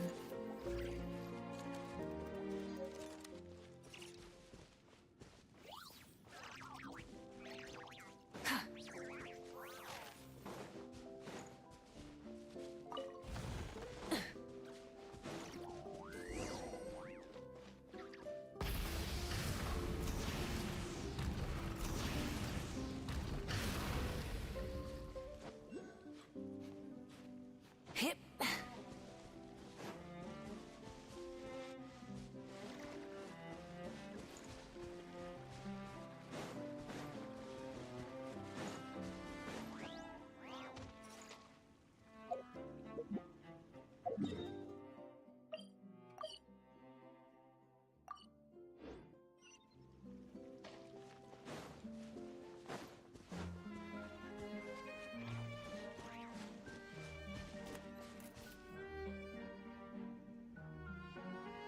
A long, long time ago, there was a young woman who ran away from home. After spending the last of her mora, she trod through the cold of winter, shivering in her threadbare clothes.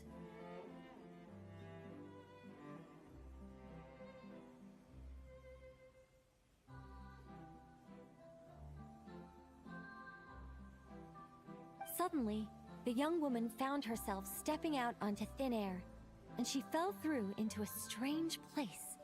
This is the secret home of Nicola Coco, the great mage everlasting. O destitute one, tell me your heart's greatest wish, and with my guidance, you shall attain it.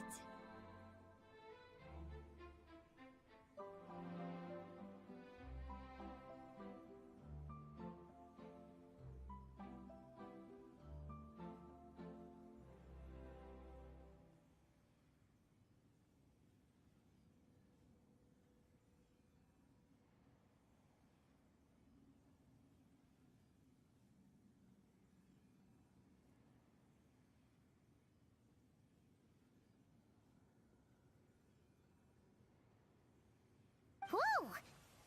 Nicola Coco. Who's that again?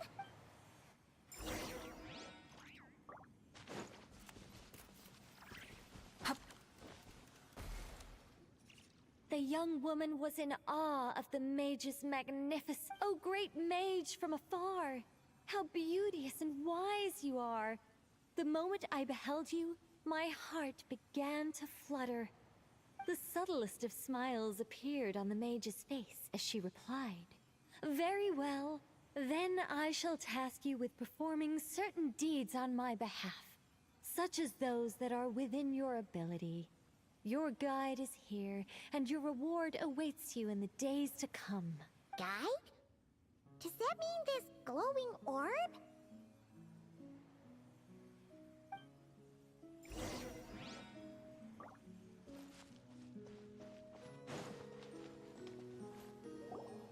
Secret home, said the young wanderer, with a look of confusion on their face. The mage's voice grew somewhat flustered upon hearing this question. Wait, does it make sense for this to be a bashful character? Oh, never mind. I'll keep it in for now. Mr. Nine can always refine it later. Ahem. It is rather rude to ask such questions of a mage, young one. The Mage's Lodge is under renovation. Very soon you shall be stunned by its grandeur. This shall be your trial.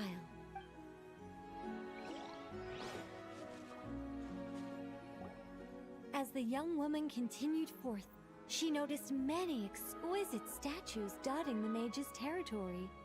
What are these? These are all those who opposed me. They underestimated the power of a mage, and thus were turned to stone. I quite like that. A spur-of-the-moment addition, but dare I say it was a good one.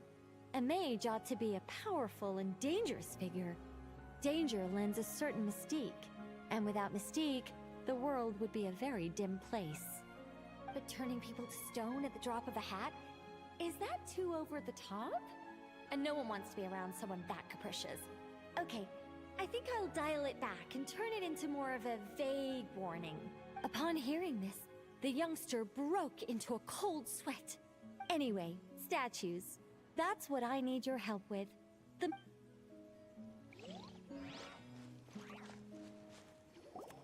Well then, young one.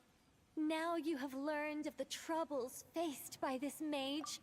Nicola Coco requires your aid to build her sacred territory.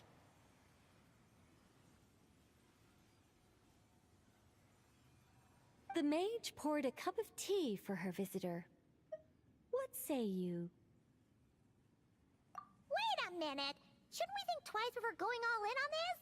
We don't know anything about this person! Huh? Although, having said that, this teacup looks kind of familiar. Nicola Coco. Ah! Is it Mage N? Nicole?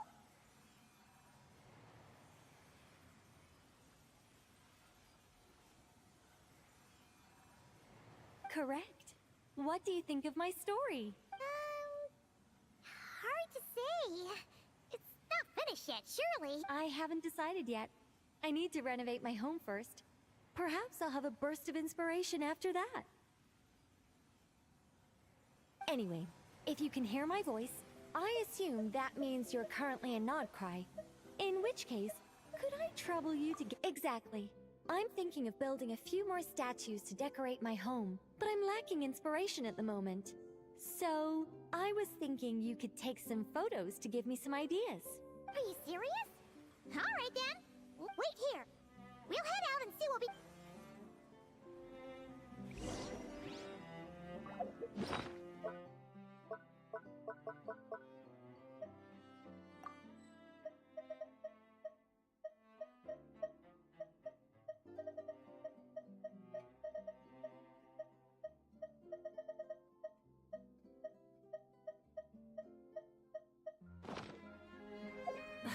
Instead